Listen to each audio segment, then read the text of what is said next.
ঠিক আছে দাদা। ओके হয়ে গেছে। ओके ठीक है सर। देखो तो basically Monday evening that means business law. तो बिजनेस लॉ में क्या पढ़ेंगे आज? पार्टनरशिप चल रहा था, चलाना तो चाहिए, जो चल रहा है उसको बंद थोड़ी कर सकते हैं। तो बिजनेस है, पार्टनरशिप है, उसी को चलाना पड़ेगा सर। लेकिन आज हम लोग बिजनेस को चलाएंगे भी और साथ में बंद भी करेंगे। मतलब सर मतलब बहुत सिंपल है। आज बिजनेस को स्टार्ट करना है और बिजनेस को बंद करना है। दैट मीन्स आज हम लोग रजिस्ट्रेशन एंड डिसोल्यूशन, मतलब सिंपल बात है कि जब कोई पार्टनरशिप बिजनेस स्टार्ट होता है तो उसका रजिस्ट्रेशन का प्रोसेस क्या रहता है, प्रोसीडियर क्या होता है। और अगर आप रजिस्ट्रेशन ना करो पार्टनरशिप बिजनेस पे, बड़ा इंटरेस्टिंग फैक्ट है। से फॉर एग्जांपल जैसे कि आप लोगों को याद होगा, हम लोग के क्लास के अंदर पार्टनरशिप बनता है। जैसे कि अपना कौन है, चिराग नहीं होता है। पार्टनर्स कौन है?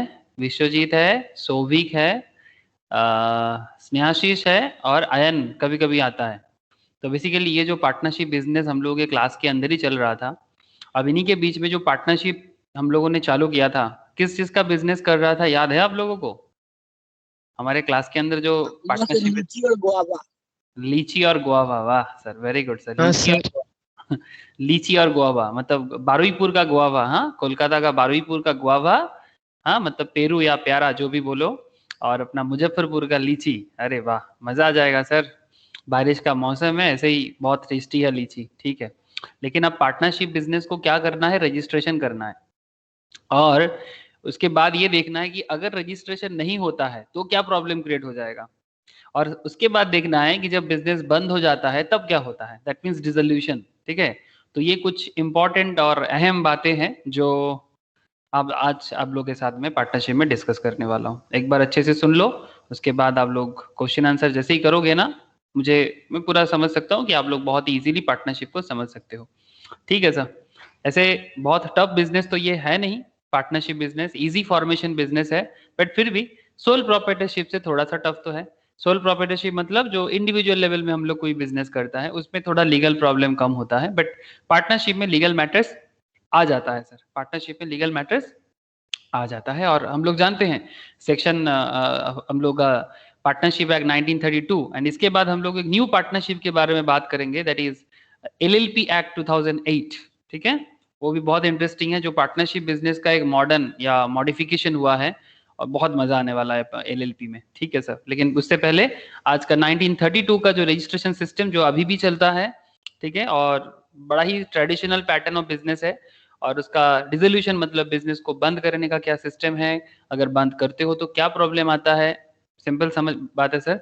इवन जब आप लोग पार्टनरशिप अकाउंट्स करोगे ना, जैसे क्लास 12 में अकाउंट्स, आप 12 में आप लोग पार्टनरशिप अकाउंट्स पढ़ते हो, कॉलेज में आके पार्टनरशिप अकाउंट्स पढ़ते हो, सीए में, इंटर में पार्टनरशिप पढ़ते हो, इवन फाउंडेशन लेवल में आप लोग अकाउंट पार्टनरशिप अकाउंट्स पढ़ते हो। तो सवाल क्या है कि जब भी आप अकाउंट्स में भी पार्टनरशिप पढ़ोगे ना, तो वहां पर भी ये सब रूल्स आपका बहुत इंपॉर्टेंट होता है। जैसे कि अगर आप लोग लास्ट क्लास याद करोगे, वहां पर भी हम लोगों ने कुछ रूल्स रेगुलेशन, जैसे अगर कुछ नहीं कहा है तो फिर अगर बिजनेस में पार्टनर्स कैपिटल दे रहा है तो फिर क्या कितना इंटरेस्ट मिलेगा, 6% का जो एक स्टैंडर्ड रूल था, ये सब चीजें वहां पर भी बहुत इंपॉर्टेंटली अप्लाई होता है, ठीक है। तो पार्टनरशिप जस्ट एक्ट नहीं है, पार्टनरशिप अकाउंट्स भी बहुत पॉपुलर है, बहुत पॉपुलर। क्यों? क्योंकि मार्केट में पार्टनरशिप बिजनेस बहुत होता है, even not just in India, through out the world. Even आपको बता दो सर, हमारे देश में इंडियन चार्टर्ड अकाउंटेंट का जो स्कोप है वो और इम्प्रूव किया जा रहा है। आज मैं आप लोगों को कुछ बताऊंगा, अगर आप लोग मेरा स्टेटस फॉलो किए होंगे व्हाट्सएप में, तो मैंने दिया सर आज ही एक स्पेशल इंपॉर्टेंस अनाउंसमेंट आया है इंस्टीट्यूट ऑफ चार्टर्ड अकाउंटेंट्स के साथ। कतार गवर्नमेंट का एक मेमोरेंडम ऑफ अंडरस्टैंडिंग साइन किया गया है। उसमें कतार गवर्नमेंट में मतलब कतार जानते हो ना सर, मिडिल ईस्ट में है। मिडिल ईस्ट का ऐसे और भी कंट्रीज के साथ तो काम करते ही है, लेकिन अभी इंडिया अपना फाइनेंस एंड मतलब अकाउंटिंग एक्सपर्टाइज एक्सपोर्ट करेगा। मतलब आई होप ये समझ रहे हो सर कि बहुत ही अच्छा अपॉर्चुनिटी है कि हम लोग जो भी इंडिया में सीखते हैं ये बहुत ही वैल्यूएबल है। ऐसा नहीं समझना है कि सिर्फ फॉरेन एजुकेशन में ही कुछ बेस्ट पॉलिसीज होते हैं, नहीं सर। इंडियन एजुकेशन भी वर्ल्ड लेवल में, even specially chartered accountant as well as cost accountant, even company secretaries also, वो भी अच्छा कर रहा है ग्लोबल लेवल के लिए। लेकिन सीए ऑब्वियसली बेस्ट माना जाता है। इवन ग्लोबल एजुकेशन में सीए का एजुकेशन जो है सर वो टॉप लेवल में माना जाता है। मतलब सीरियसली इंटरनेशनल स्टैंडर्ड्स। और इसीलिए अलग अलग कंट्रीज हमारे साथ मूव कर रहा है सर। मूव मतलब मेमोरेंडम ऑफ अंडरस्टैंडिंग, आप समझ रहे हो कि आप आपका नॉलेज को इतना एनहांस करो ताकि मतलब अपॉर्चुनिटी है, गवर्नमेंट बोल रहा है, फॉरेन गवर्नमेंट, भाई आओ आपका अकाउंटिंग नॉलेज हमारे साथ शेयर करो, मतलब आप बिजनेस का जो भी डिटेल्स है कैलकुलेट करो और कैलकुलेट करके बिजनेस में हेल्प करो उनका। तो ये सब कॉन्सेप्ट है। ओके सर, चलो ये सब तो अपडेट मिलता जाएगा आप लोगों को, लेकिन हम लोग स्टार्ट करते हैं। गुड इवनिंग ज्योति, दादा। Good evening. Rana, good evening Jyoti. Good evening sir. Good evening. Okay sir, मैं स्क्रीन शेयर करता हूँ।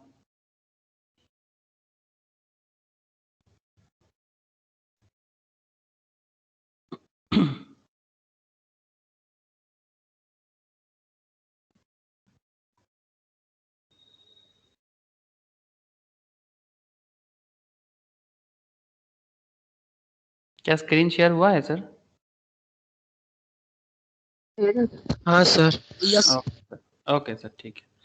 देखो सर, चलो सर मजा लेते हैं, बिजनेस को रजिस्टर करते हैं आज। तो पार्टनरशिप बिजनेस को रजिस्टर करेंगे। ऐसे आप लोग जानते हो कि पार्टनरशिप बिजनेस का पहचान क्या होता है सर? पार्टनरशिप बिजनेस का पहचान क्या होता है? आप सड़क पे चलते चलते कैसे पता करोगे कि ये बिजनेस पार्टनरशिप बिजनेस है?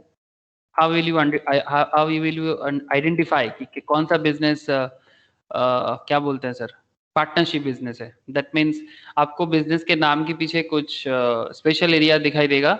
जैसे कि क्या होता है सर? जैसे मानो कि एंड एसोसिएट्स, एंड कंपनी, ऐसे होता है। ठीक है, जैसे मानो कि एंड एसोसिएट्स, देखते हैं, ये देखो एंड एसोसिएट्स दिखाई दे रहा है। एंड एसोसिएट्स जब भी आपको दिखे ना, ये देखो यहाँ पर आपको दिख रहा है Ranjit Mondal and associates law firm, दिखाई दे रहा है सर? हेलो, ये जस्ट एक मैं ऑनलाइन में जस्ट देख रहा हूँ, आप देख सकते हो यहाँ पर ये सब क्या है। These are all partnership firm. ठीक है, जब भी आप एंड एसोसिएट्स एंड कंपनी ऐसे देखोगे, ये पार्टनरशिप फार्म या पार्टनरशिप बिजनेस का ही पहचान होता है। सर जरूरी है क्या हर एक बिजनेस में एंड एसोसिएट्स या एंड कंपनी होगा? नहीं, नॉट नेसेसरी। ठीक है, नॉट नेसेसरी कि एंड एसोसिएट्स एंड कंपनी होगा। जैसे हम लोग का एक पापा का और मतलब मेरे फैमिली में एक बिजनेस है, उसका नाम ऐसा है कुछ बिल्डा मिन्नापुर ट्रांसपोर्ट, इसका नाम ऐसा है sir, Birla Minnapur transport corporation. ये भी पार्टनरशिप बिजनेस है। ठीक है, मतलब नॉट नेसेसरी एंड एसोसिएट्स ही होगा, this is also partnership business. Birla Minnapur transport corporation Kolkata में ही है सर, बड़ा बाजार में हम लोग का फैमिली बिजनेस है। पापा है, एक अंकल है और मेरा चाचा है, तो ये लोग चलाते हैं बड़ा बाजार में ट्रांसपोर्ट सिस्टम पे।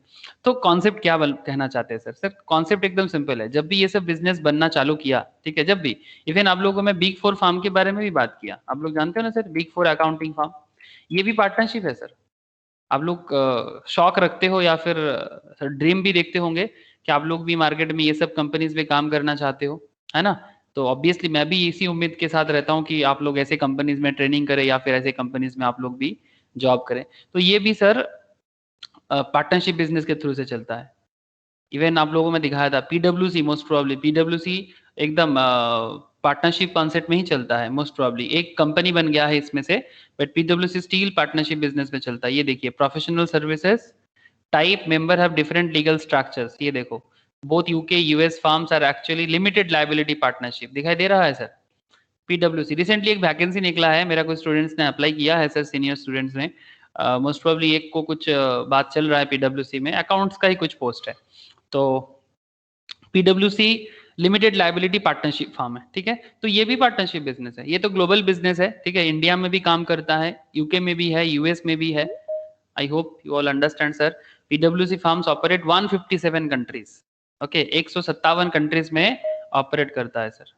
क्या हो गया सबका एक साथ इतना लोगों का क्या प्रॉब्लम? ओके, तो सर कहना क्या चाहते हो? सर कहना बहुत सिंपल चाहते हैं, बिजनेस स्टार्ट करना है और बिजनेस को एंड करना है। ठीक है, तो रजिस्ट्रेशन क्या होता है बिजनेस का, ठीक है, और बिजनेस का डिसोल्यूशन क्या होता है, ये भी देखना पड़ेगा। ओके सर, चलो आगे बढ़े। यस सर, आप ही तो जब भी कहानी सुनाते हो खत्म नहीं करते हो। अच्छा ठीक है, कहानी नहीं, चलो सर इंपॉर्टेंट बातें ही करेंगे, कहानी नहीं बोलेंगे।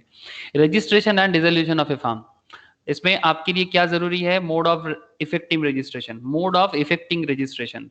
Next is consequences of non registration. ठीक है, अगर आप रजिस्ट्रेशन नहीं करते हो, ठीक है, अगर आप रजिस्ट्रेशन से अपने आप को दूर रखते हो तो क्या प्रॉब्लम फेस करोगे, ठीक है, व्हाट इज द प्रॉब्लम, अगर आप what will be the problem, अगर आप रजिस्ट्रेशन नहीं करते हो तो क्या प्रॉब्लम हो सकता है, एंड अगर अगर आपने डिसोल्यूशन कर देते हो तो क्या, किस तरह से डिसोल्यूशन करोगे। सिंपल बातें हैं, कुछ सिंपल सवाल आपके सामने उठ के आ रहा है सर।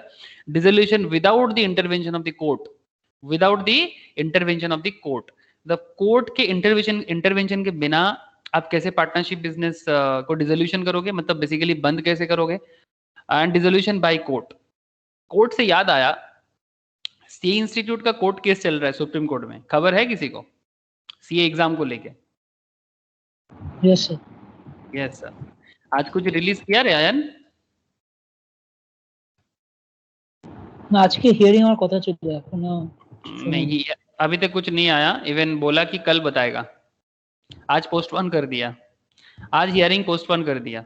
देखो सर, मैं आपको एक केस बताता हूँ, ये रिसेंटली चल रहा है, ये कोविड के कारण कुछ स्टूडेंट्स ने सुप्रीम कोर्ट में, एक्चुअली कुछ स्टूडेंट्स ने प्राइम मिनिस्टर को चिट्ठी दिया था, और कुछ लॉयर्स ने भी, लॉयर्स एंड क्या बताएं सर, वो क्या बोलते हैं उसको, जो चाइल्ड बेनिफिट में काम करते हैं, ऐसे कोई सोशल वर्कर, लॉयर भी है, तो उन्होंने भी केस फाइल किया पब्लिक इंटरेस्ट पे सुप्रीम कोर्ट में। तो आज उसका हियरिंग है कि 5 जुलाई से जो इंटर का एग्जाम चालू होने वाला है, तो उसी के रिगार्डिंग कि exam, they are not against exam, but उनको ये कहना है कि आप एग्जाम तो ले सकते हो, बट सवाल है कि पहला बात एग्जाम सेंटर्स बढ़ाना पड़ेगा, ठीक है, इस तरह का कुछ क्वेश्चन रेज किया गया है।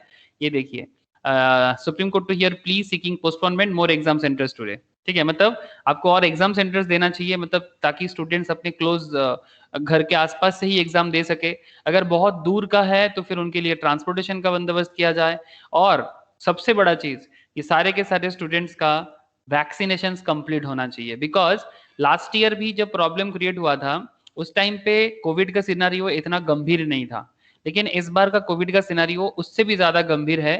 इवन तो ऐसे सिचुएशन में इंस्टीट्यूट कैसे एग्जाम होल्ड कर सकता है, तो सबका वैक्सीनेशन इंपॉर्टेंट है, सोशल डिस्टेंसिंग, एक सेंटर में 50 से ज्यादा स्टूडेंट नहीं होना चाहिए, इस तरह का काफी सारा पॉइंट को लेके बात चल रहा है सर। अब सवाल यही है कि कोई भी रॉन्ग नहीं है, even institute is not wrong, क्योंकि इंस्टीट्यूट को भी एग्जाम लेना है।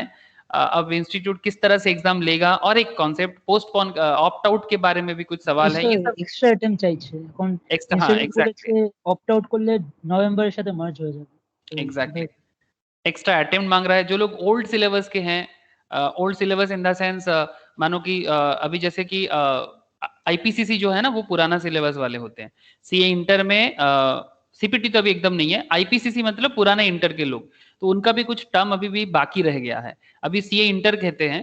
तो आईपीसीसी वालों के लिए एक प्रॉब्लम क्रिएट क्या हो गया कि इनका अटेम्प्ट खत्म हो सकता है, तो अगर ये लोग एग्जाम नहीं दे पाएगा तो ओल्ड सिलेबस के हिसाब से इनका एग्जाम को थोड़ा सा और एक्सटेंड करना चाहिए, क्योंकि प्रॉब्लम है, नहीं तो प्रॉब्लम नहीं होता तो कभी कोई मांगता भी नहीं, ये भी बात है ना। नॉर्मल सिचुएशंस में कौन किसी से हेल्प मांगता है, कोई किसी से हेल्प नहीं मांगता, प्रॉब्लम में ही लोग हेल्प मांगते हैं। अब इंस्टीट्यूट ये सब के बारे में ना एग्जैक्ट क्लैरिफिकेशन नहीं दिया है, इसीलिए इसीलिए इतना बड़ा केसेस चल रहा है। अब आपको मैं एक लाइन पढ़ाता हूँ, सुनो, एक सेकेंड रुको सर, पूरा केस तो मैं, ये सब लॉ का ही पॉइंट है, बट फिर भी आप लोगों को मैं लीगल पॉइंट, क्योंकि देखो कोर्ट खुद आ सकता है, पार्टनरशिप का खेल नहीं है यहाँ पर, बट फिर भी मैं आपको इसलिए बोल रहा हूँ क्योंकि ये सब हम लोगों के इंस्टीट्यूट के कनेक्टेड है, चाहे वो सीए इंस्टीट्यूट हो, सीएमए हो या सीएस हो, जो भी हो, ठीक है, आपको कनेक्शन रहना चाहिए प्रोफेशनल वर्ल्ड में क्या चल रहा है। तो इसमें एक सुओ मोटो का ऑप्शन दिया है, जस्ट मिनट, मुझे मिल नहीं रहा है, अगर मिल जाए तो मैं आपको दिखाता हूँ। सुओ मोटो का कॉन्सेप्ट यही है कि इंस्टीट्यूट खुद आके, सॉरी सुप्रीम कोर्ट खुद आके, सुओ मोटो मतलब अपने ओन मोशन में आके institute, sorry supreme court exam को जो भी करना है उसके बारे में डिसीजन ले, ऐसा कहा जा रहा है, ठीक है।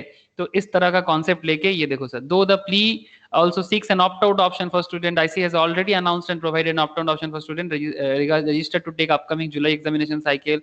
If the authorities cannot ensure adherence of COVID-19 guidelines, the exam scheduled from July 6 should be postponed to a later period when COVID-19 situation normalize. इस तरह का काफी सारा पॉइंट लेके है, और सुप्रीम कोर्ट को कहा जा रहा है, मतलब जो लोगों ने कोर्ट में बोला कि आप ओन मोशन में आके, सुओ मोटो में आके आप डिसीजन लो। इसके लिए एक जज का बेंच भी बिठा गया sir, justice am Khanvilkar, Justice Dinesh Maheshwari and Justice Anuradha Bose will be hearing the matter today at 10:30 p.m. लेकिन सर आज नहीं हुआ, आज नहीं हुआ, मोस्ट प्रोबेबली कल पता चलेगा।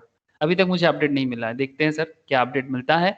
तो कोर्ट भी आ सकता है सर इंटरवेंशन में, इसी पॉइंट को बताने के लिए मैं आपको बताया। Not just in partnership, even examination के पर्पस में भी कोर्ट आ सकता है। तो एग्जैक्टली सर आप लोग समझ रहे हो ना, dissolution without the intervention of the court 40 से लेके 43 सेक्शन के अंदर कहा गया है, and dissolution by court section 44 के अंदर कहा गया है। तो कोर्ट का आना ना आना ये भी लॉ के एक बहुत ही इंपॉर्टेंट मुद्दे हैं। और sir dissolution of without the intervention of the court में सेक्शन 40 से लेके 43 के अंदर डिसोल्यूशन बाय एग्रीमेंट मतलब पार्टनर्स के बीच में सेक्शन 40 में बोला गया। Dissolution bye operation of law और कंपलसरी डिसोल्यूशन मतलब करना ही पड़ेगा, लॉ बोल रहा है कि आपको डिसोल्यूशन करना ही पड़ेगा, तो आप डिसोल्यूशन करो, section 41। Dissolution on the happening of certain contingencies, कुछ चीजें हो जाएगा आप डिसोल्यूशन कर दो। सर्टेन कंटिजेंसीज मतलब कंटिजेंसीज का मतलब होता है जो फ्यूचर इवेंट पे डिपेंड करता है, कंटिजेंसी का मतलब ही होता है जो future happening and non happening में डिपेंड करता है, बट अगर वो सर्टेन है कि हाँ होगा या तो नहीं होगा, तो अगर आपको पता है तो ऐसे केसेस में आप डिसोल्यूशन कर सकते हो, that is section 42। And dissolution by notice मतलब आप फार्म को बंद कर सकते हो नोटिस डाल के, सेक्शन 43। सर ये सारा का सारा सेक्शन ना बहुत ही ज्यादा प्रैक्टिकल है, और जब भी ऐसे काम आता है ऑब्वियसली सीएस सीएमए जैसे कि प्रोफेशनल्स के पास ही लोग भागे भागे आते हैं कि भाई मेरा बिजनेस को बंद कराने का प्रोसेस में हेल्प करो, ठीक है, बिकॉज ऑब्वियसली लीगल मैटर से आपके मन चाह कुछ भी नहीं हो सकता हमेशा, ठीक है। अब चलो देख लेते हैं, लेकिन पहले डिसोल्यूशन नहीं, पहले रजिस्टर कर लेते हैं। Okay okay sir, application for registration section 58 में कहा गया है सर, इस रजिस्ट्रेशन के बारे में सेक्शन 58 में कहा गया है, तो सेक्शन याद रखना है। हाँ सर, बिजनेस लॉ में सेक्शंस बहुत इंपॉर्टेंट है, बिकॉज जब आप एज ए प्रैक्टिशनर प्रैक्टिस करोगे तो आपके लिए सेक्शन जरूरी होगा सर, बहुत जरूरी होगा, बिकॉज आपको पता होना चाहिए ना सर किस सेक्शन में क्या कहा गया है, तो आप तभी जाके अपने क्लाइंट को हेल्प कर सकते हो, है ना। आपके पास कोई भागा भागा आता है और आपको पूछता है कि सर मेरा ये प्रॉब्लम है, मेरे को रजिस्टर करना है, तो आपको पता होना चाहिए कि किस सेक्शन के हिसाब से आप बिजनेस को रजिस्टर कर पाओगे। तो ये application for registration partnership act 1932 में सेक्शन 58 में बोला गया, सबसेक्शन 1 सेक्शन 58 में the registration of a firm में be effected at any time by sending by post or delivering to the register or the area in which any place of business of the firm is situated, simple है, ठीक है। और propose to be situated मतलब या तो होगा या तो हो गया है, ठीक है। Which any place business of the firm situated, या तो पहले से ही सिचुएटेड है या तो फिर प्रपोज कर रहे हैं कि हमारा बिजनेस यहाँ पे सिचुएटेड करेगा।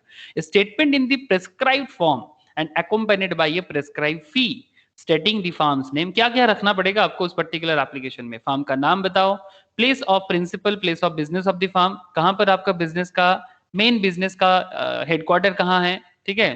जैसे आप लोगों को पता है ना, हमारा जो तीनों इंस्टीट्यूट है प्रोफेशनल लेवल में, एक हमारा रह गया सीए, एक हमारा हो गया सीएमए और एक हमारा हो गया सीएस। ये तीनों ही कॉमर्स का 3 प्रोफेशनल डिग्री देने वाला पार्लियामेंट एक्ट है। ये 1949 का एक्ट है, ये 1959 का एक्ट है, तीनों ही बिजनेस को डेवलप करने के लिए बनाया गया। ये 1980 का एक्ट है, ठीक है, याद रखिए सर, आप लोगों के लिए ये सब जनरल नॉलेज की जैसा है। तो सीए जो एक्ट है 1949 सभी प्रोफेशनल इंस्टीट्यूट भी है, इसका हेडक्वार्टर दिल्ली है सर, ठीक है, इसका हेडक्वार्टर दिल्ली है। सीएस का भी हेडक्वार्टर दिल्ली है, न्यू दिल्ली, ठीक है। लेकिन सर सीएमए का हेडक्वार्टर कोलकाता है। सर क्यों? सर इसका भी एक हिस्टोरिकल रीजन है, मैं कभी बताऊंगा आप लोगों को कि क्यों सीएमए का हेडक्वार्टर अभी भी कोलकाता में रखा गया है, ठीक है। सभी चीजें दिल्ली शिफ्ट हो गया, सिर्फ कोलकाता में एक्चुअली बिफोर 1947 मैक्सिम आप लोगों को पता होगा सर, एक्चुअली 1911 तक ना कोलकाता ब्रिटिश का कैपिटल हुआ करता था, ठीक है, ब्रिटिश पीरियड का बात कर रहा हूं। उससे पहले Delhi was always India's capital, आपको बता दो सर, हमेशा। आप लोग जानते हैं वो एक्चुअली दिल्ली में जो सी इंस्टीट्यूट का हेडक्वार्टर है वो जिस मार्ग में है उसका एक नाम है सर, इंद्रप्रस्थ मार्ग। आप लोग नाम सुने हो सर इसका, इंद्रप्रस्थ मार्ग, सुने हो सर? हाँ, ये इंद्रप्रस्थ मार्ग दिल्ली में सी इंस्टीट्यूट का हेड ऑफिस है, ठीक है। अब ये इंद्रप्रस्थ मार्ग क्या है जानते हो आप लोग? इसका स्टोरी पता है किसी को? What is this meaning of Indraprastha मार्ग? मैं थोड़ा सा हिस्ट्री बात कर रहा हूँ इसलिए, बस आप लोगों की जानकारी के लिए। जानते हैं कोई सर इंद्रप्रस्थ मार्ग क्या है? थोड़ा ऑफबिट टॉपिक है, करंट टॉपिक के साथ कोई कनेक्शन नहीं है। किसी को भी पता है कि इंद्रप्रस्थ मार्ग का क्या स्टोरी है? किसी को नहीं पता सर, मैं 2 मिनट में बोल देता हूँ सर। एक्चुअली ये इंद्रप्रस्थ मार्ग पांडव था ना सर महाभारत में, ठीक है, पांडव का कैपिटल था, ठीक है। वो महाराज देवराज इंद्र, जो आप लोग जरूर पढ़े होंगे माइथोलॉजी में, कि देवराज इंद्र ने एक्चुअली अर्जुन का पापा हुआ करते थे, मतलब उनके वरदान में अर्जुन का जन्म हुआ था, जो अर्जुन थे। और एक्चुअली अर्जुन ने वहां पर जो आज का दिल्ली है, वहां पर नागों का राज्य हुआ करता था। नाग मतलब स्नेक टाइप ऑफ स्नेक जैसा दिखने में, एक तरह का इंसान का प्रजाति हुआ करता था। आज से हो सकता है लाखों साल पहले या फिर 10,000 साल पहले, आई डोंट नो। तो वो इंद्र ने बनाया था, इसके लिए नाम, जगह का नाम दिया गया था इंद्रप्रस्थ। और वो पांडव का कैपिटल हुआ करता था, कौरव और पांडव। तो एक्चुअली कौरव ने उनको अपने राज्य से बाहर निकाल दिया था, हस्तिनापुर से। तब वो लोग दिल्ली में आके, मतलब जो आज का दिल्ली है उसका नाम एक्चुअली इंद्रप्रस्थ हुआ करता था। तो इंद्रप्रस्थ में आके वो लोग अपना कैपिटल बसाया था, और उसके बाद से वो भारत का भी कैपिटल बार बार बनता गया। बट 1911 के टाइम पे कोलकाता हुआ करता था ब्रिटिश पीरियड में इंडिया का कैपिटल। तो उसी टाइम पे सीएमए एक्चुअली इंडिया का कॉस्टिंग डेवलपमेंट का काम करता था। और सेकेंड वर्ल्ड वॉर के टाइम पे इंडियन बिजनेस में बहुत ज्यादा प्रॉब्लम हो गया था। तो उसके बाद इंडिया का जो भी बिजनेस डेवलपमेंट में कॉस्टिंग रिलेटेड प्रॉब्लम था, उसको सॉल्व करने के लिए एक कॉन्सेप्ट हुआ कि चलो, कोलकाता में एक्चुअली हेडक्वार्टर था, तो फिर कुछ हिस्टोरिकल रीजन था, उसके लिए सीएमए का हेडक्वार्टर को दिल्ली में शिफ्ट नहीं किया गया। कुछ हिस्टोरिकल रीजन था जिसको मेंटेन करने का जरूरत था। तो बहुत सारा हिस्ट्री है, मैं अगर अब आप लोगों के साथ हिस्ट्री में बात करना चालू करूं तो खत्म नहीं होगा। ठीक है सर, चलो हिस्ट्री में बात नहीं करते हैं। तो बेसिकली मैं आपको ये पॉइंट क्यों बोला कि आपका प्रिंसिपल बिजनेस एरिया, जैसे इंस्टीट्यूट का प्रिंसिपल बिजनेस एरिया तो नहीं बोल सकते, बट कंट्रोलिंग एरिया, तो जैसे सीए का दिल्ली है, सीएस का भी दिल्ली है, और सीएमए का कोलकाता है, सदर स्टेट। ठीक है सर, तो बेसिकली यही पॉइंट के लिए मैंने आप लोगों को इतना सारा स्टोरी और कहानी सुना दिया। सर आपको तो कहानी कहना ही ज्यादा पसंद है, आप पढ़ाना पसंद कहाँ करते हैं? यस सर, कहानी कहना ही मुझे ज्यादा पसंद है। The names of any of other places where the firm can. अच्छा, और भी कोई जगह है क्या जहां पर बिजनेस चलता है? जैसे आप देख सकते हो इंस्टीट्यूट का अलग अलग ब्रांचेस, जैसे headquarters, eastern Indian headquarters, southern Indian headquarters, ऐसे तो है ही। सिमिलरली हर एक बिजनेस का भी ऐसा अलग अलग ब्रांच होता है, ठीक है। पार्टनरशिप बिजनेस का भी होता है। तो अगर आपका हेडक्वार्टर कहीं पर है तो आप उसके बारे में बताओ, ठीक है। आपका headquarter, the principal place of business. अगर आपका कोई ब्रांच प्लेसेस है तो उसके बारे में भी बताओ, ठीक है। जैसे सीए इंस्टीट्यूट का ईस्टर्न हेडक्वार्टर कोलकाता है, नॉर्दर्न हेडक्वार्टर का एक कानपुर में भी एक हेडक्वार्टर बना हुआ है, साउथ में जाओगे तो बैंगलोर में एंड चेन्नई में बना हुआ है, वेस्ट में जाओगे तो मुंबई में बना हुआ है। इसके साथ साथ और भी हर एक कैपिटल सिटीज में एक एक करके ब्रांच बना हुआ है। तो एग्जैक्टली हर बिजनेस का भी ऐसे बना हुआ हो सकता है, अगर वो नेशनल लेवल में अपना बिजनेस को स्प्रेड करके रखा है तो।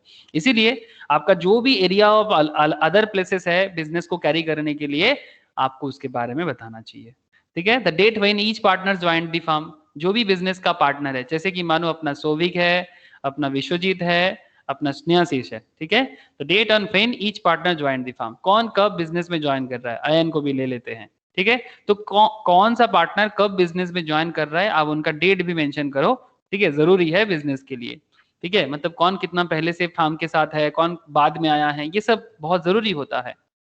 And names in full and permanent address of the partners, ठीक है। पूरा का पूरा नाम बताओ और सबका परमानेंट एड्रेस बताओ सर, ठीक है। And the duration of the firm, कितना दिन आपका बिजनेस अभी तक हुआ है या फिर अभी स्टार्ट हो रहा है, जो भी हो। The statement shall be signed by all the partners, जो भी डिटेल्स आप प्रोवाइड करोगे सारा का सारा डिटेल्स साइन भी करना पड़ेगा, और बाय देयर एजेंट्स, अगर आप खुद नहीं करते हो तो आपका लीगल रिप्रेजेंटेटिव या agents specially authorised in this behalf. अगर ऑथराइज्ड एजेंट है तभी कर सकता है सर। ऑथराइज्ड कैसे? से फॉर एग्जांपल मानो कि अयन पार्टनर तो है बट अयन फॉरेन में रहते हैं।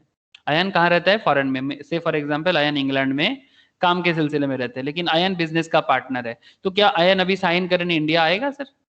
पॉसिबल नहीं हो सकता। तो इसलिए अयन ने क्या किया, अयन इंग्लैंड से इंडिया नहीं आ सकता, इसलिए अयन ने किसी को रखा बिजनेस को देखने के लिए, कोई ऑथराइज एजेंट देके गया, ठीक है। किसके लिए? सोविक, विश्वजीत एंड स्नेहाशीष के साथ अपने बिजनेस को पार्टनरशिप में चलाने के लिए। तो इन दैट केस ये जो अयन ने एजेंट रखा गया, वो एजेंट ऑथराइज होना बहुत जरूरी है।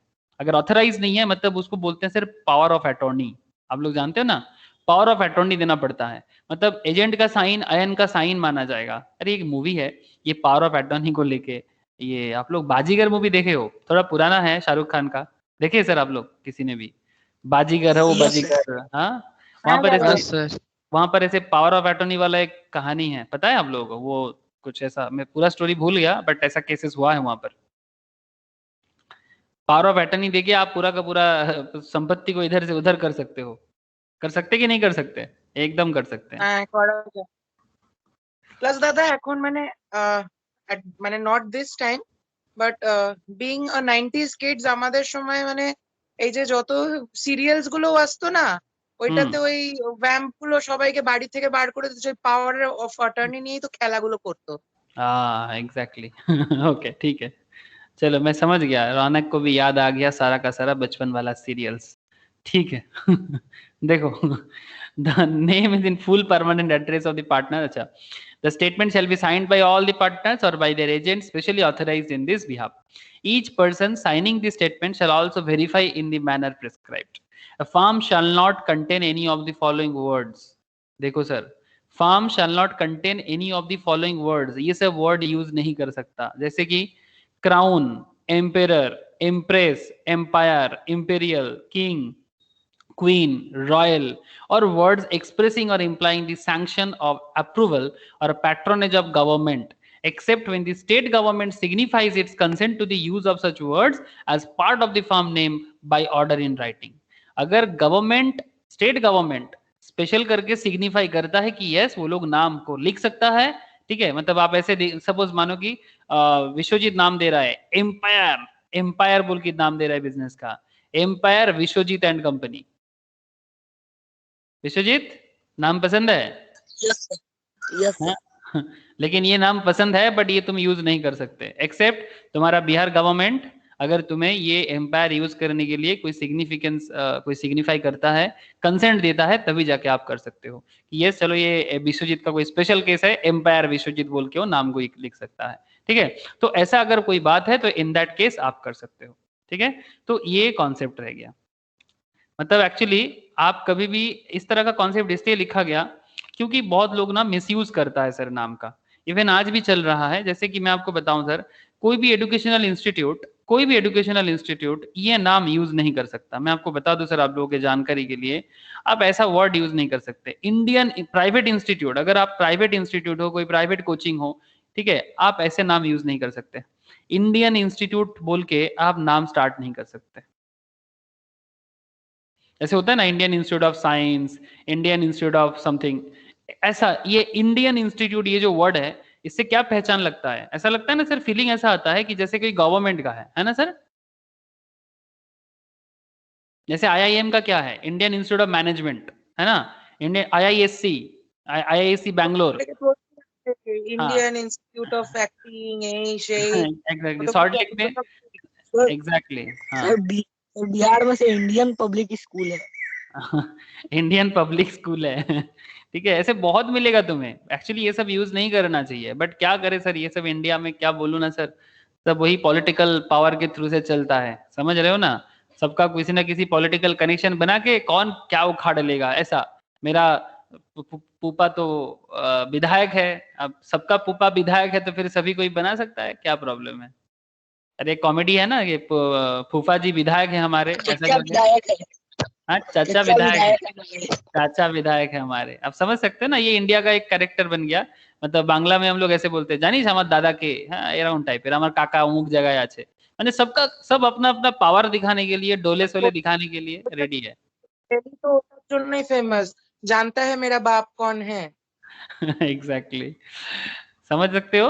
ओके सर, चलो तो ये से नहीं यूज नहीं कर सकते सर, इंडियन इंस्टीट्यूट ऐसे नहीं यूज कर सकते। इवन बैंक, अगर कोई बैंक ऐसे नहीं यूज नहीं कर सकता, जानते हो बैंक अपने मतलब कोई भी मतलब ऑर्गेनाइजेशंस अपने आप को मतलब बैंक बोल के यूज नहीं कर सकता। मतलब से फॉर एग्जांपल मानो कि आप मार्केट में लोन देने का काम चालू कर दिए और अपना नाम दे दिए सर ऐसा कुछ समथिंग बैंक, ठीक है, लक्ष्मी बैंक, ठीक है, या आपने ऐसा दे दिया लक्ष्मी सरस्वती बैंक, आप ऐसे नाम नहीं दे सकते क्योंकि ये लोगों को मिसलीड करता है, ये लोगों को मिसलीड करता है। ऐसा बहुत सारा कॉन्सेप्ट है, मैं तो आपको क्या क्या बताऊं सर, ऐसा इतना सारा कॉन्सेप्ट है ना, मैं बोल बोल के थक जाऊंगा। लॉ बहुत कुछ सिखाते हैं, तो हम लोग अभी करंट फोकस कहाँ रखेंगे, सिर्फ और सिर्फ पार्टनरशिप में रखते हैं, ठीक है, नहीं तो हम लोग खो जाएंगे।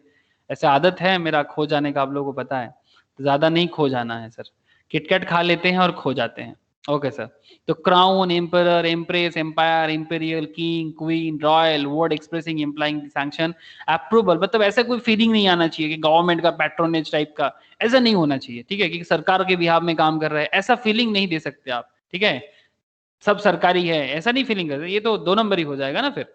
एग्जैक्टली ओके सर, तो नेक्स्ट चलो बात करते हैं, एनालिसिस कर लेते हैं मैटर को कि the registration of A partnership is optional, please point to be noted sir, partnership business का रजिस्ट्रेशन करना ऑप्शनल है। ये स्नेहाशीष के साथ एक दिन बात हो रहा था, स्नेहाशीष को मेरा आवाज आ रहा है स्नेहाशीष? हाँ सर। हाँ, तू पूछ रहा था कि सर ऑप्शनल क्यों होना चाहिए ना? यस सर, ऑप्शनल है, पार्टनरशिप का रजिस्ट्रेशन करना ऑप्शनल है, मैंडेटरी नहीं है। And one partner can not compel another partner to join in the registration of the firm. कोई किसी को पार्टनरशिप में आने के लिए बाध्य नहीं कर सकता, कॉम्पेल नहीं कर सकता sir. It is not essential that the firm should be registered, essential भी नहीं है फ्रॉम द वेरी बिगिनिंग, मतलब शुरू से रजिस्ट्रेशन हो ऐसा जरूरी नहीं है। When the partner decide to get the firm registered as per the provision of section 58 of the Indian Partnership Act 1932, they have to file the statement in the prescribed form. When the registrar is satisfied, अगर register satisfied है that the above mentioned provisions have been complied with, he shall record entry of the statement in the register. तब वो सारा का सारा entry डालेगा register में, ठीक है, कि हाँ ये कंपनी का डिटेल्स है एंड वगैरह वगैरह जो भी कंपनी के बारे में है वो सारा का सारा रजिस्ट्रेशन में डालेगा। एंड कॉल दी, अब इसको क्या बोलते हैं, स्टेटमेंट में जैसी एंट्री करेगा, this is called the register of firms and self file the statements. अब उसके हिसाब से स्टेटमेंट भी फाइल करेगा। सब्सिक्वेंट ऑल्टरेशन इन नेम, अगर आपको लगता है कि फ्यूचर में आप अपना बिजनेस का या मतलब बेसिकली पार्टनरशिप बिजनेस का नाम को चेंज करोगे, प्लेस को चेंज करोगे, कॉन्स्टिट्यूशंस को बदलोगे, मतलब कॉन्स्टिट्यूशन मतलब आपका बिजनेस का कुछ कॉन्स्टिट्यूशंस है, ठीक है, etcetera of the firm that may occur during its continuation should also be registered। अगर आप बीच में कुछ भी बदलते हो, बिजनेस का नेचर बदलते हो, प्लेस बदलते हो, नेम बदलते हो, बदल सकते हो ना सर, कितना नाम बदला है, हाँ सर। एग्जांपल्स सर, मैं आपको पार्टनरशिप पे तो मुझे अभी याद नहीं आ रहा है बिकॉज पार्टनरशिप बिजनेस का भी नाम बदलता है, बट वो क्योंकि पॉपुलैरिटी नहीं मिलता इसलिए मैं आपको कुछ और नाम से एग्जाम्पल देता हूँ। आप लोग आईटीसी के बारे में सुने हो सर, आईटीसी कंपनी का नाम सुने हो? Yes sir. हाँ, आपको मैं आईटीसी कंपनी के बारे में 2-4 बातें एक बार दिखाता हूँ कि कितना बार इसका नाम बदला है। देखो आप इसका हिस्ट्री, एक सेकेंड रुको sir. ITC limited was originally named Imperial Tobacco Company of India limited. क्या आप लोग दिखाई दे रहे हैं आप लोगों को? Originally named Imperial Tobacco Company of India Limited, succeeding WD&HO Wills on 24 August 1910 as a British owned company, ठीक है, मतलब ये उस कंपनी को बाद में आईटीसी में कन्वर्ट किया गया।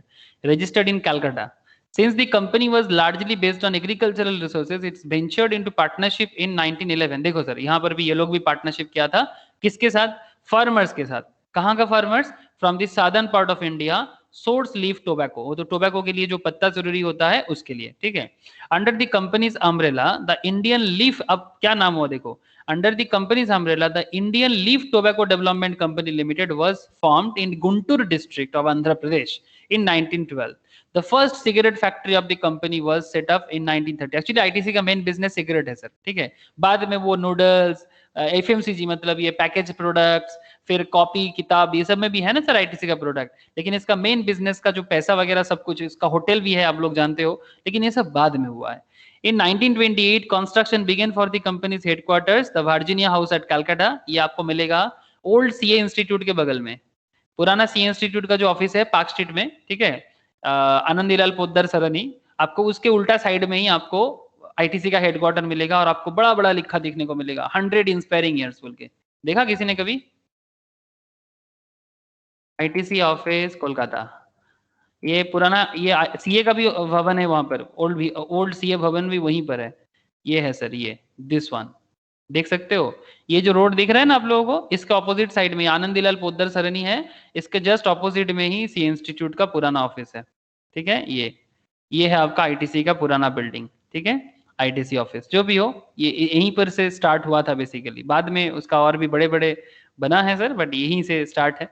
तो जो भी हो, आपको मैं जो कहानी दिखा रहा हूं कि बिजनेस का नाम बदलते हैं, ठीक है, पार्टनरशिप का भी बदल सकता है।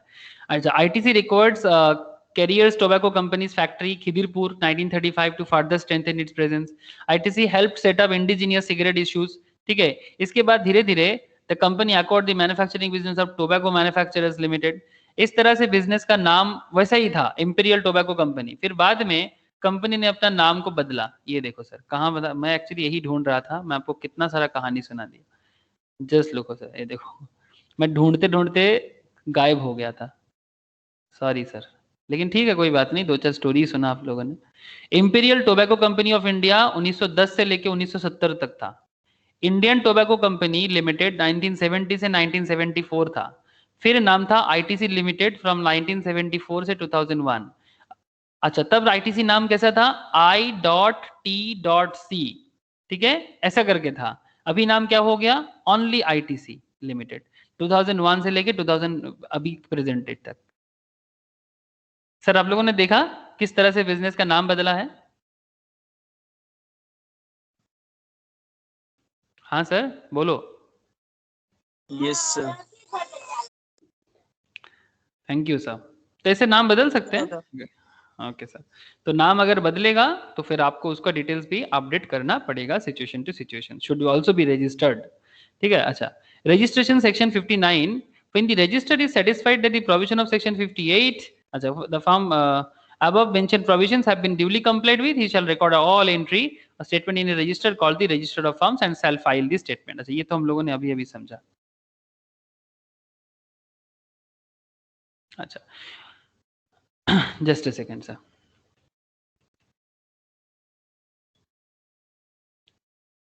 अच्छा, ये वाला बात भी देख लो. The firm when registered shall use the bracket, एक ब्रैकेट यूज करेगा एंड एक ब्रैकेट में क्या लिखेगा सर, इस तरह से.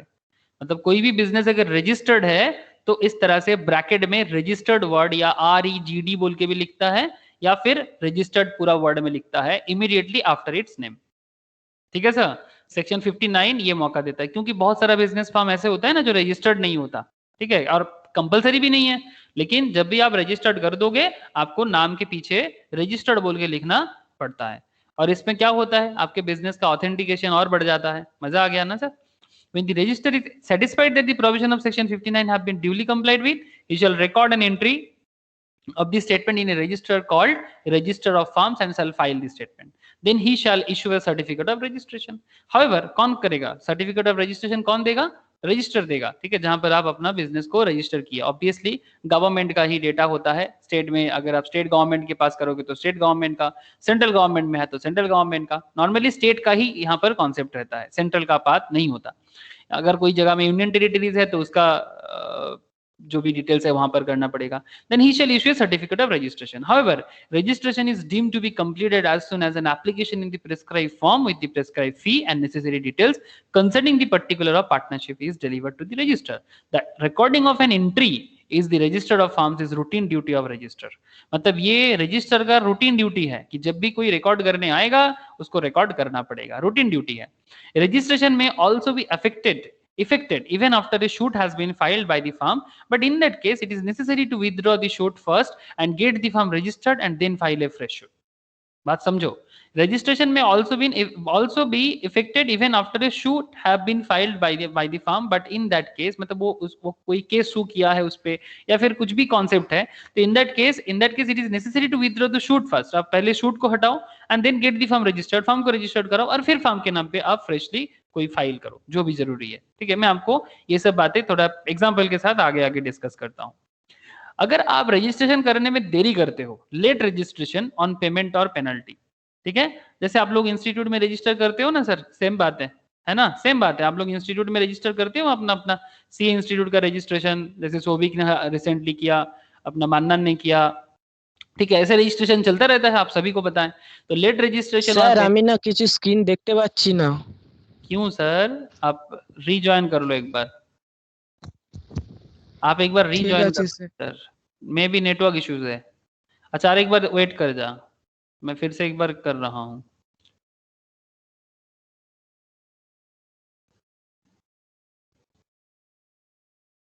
ये सबको स्क्रीन प्रॉपर्ली शो हो रहा है रे?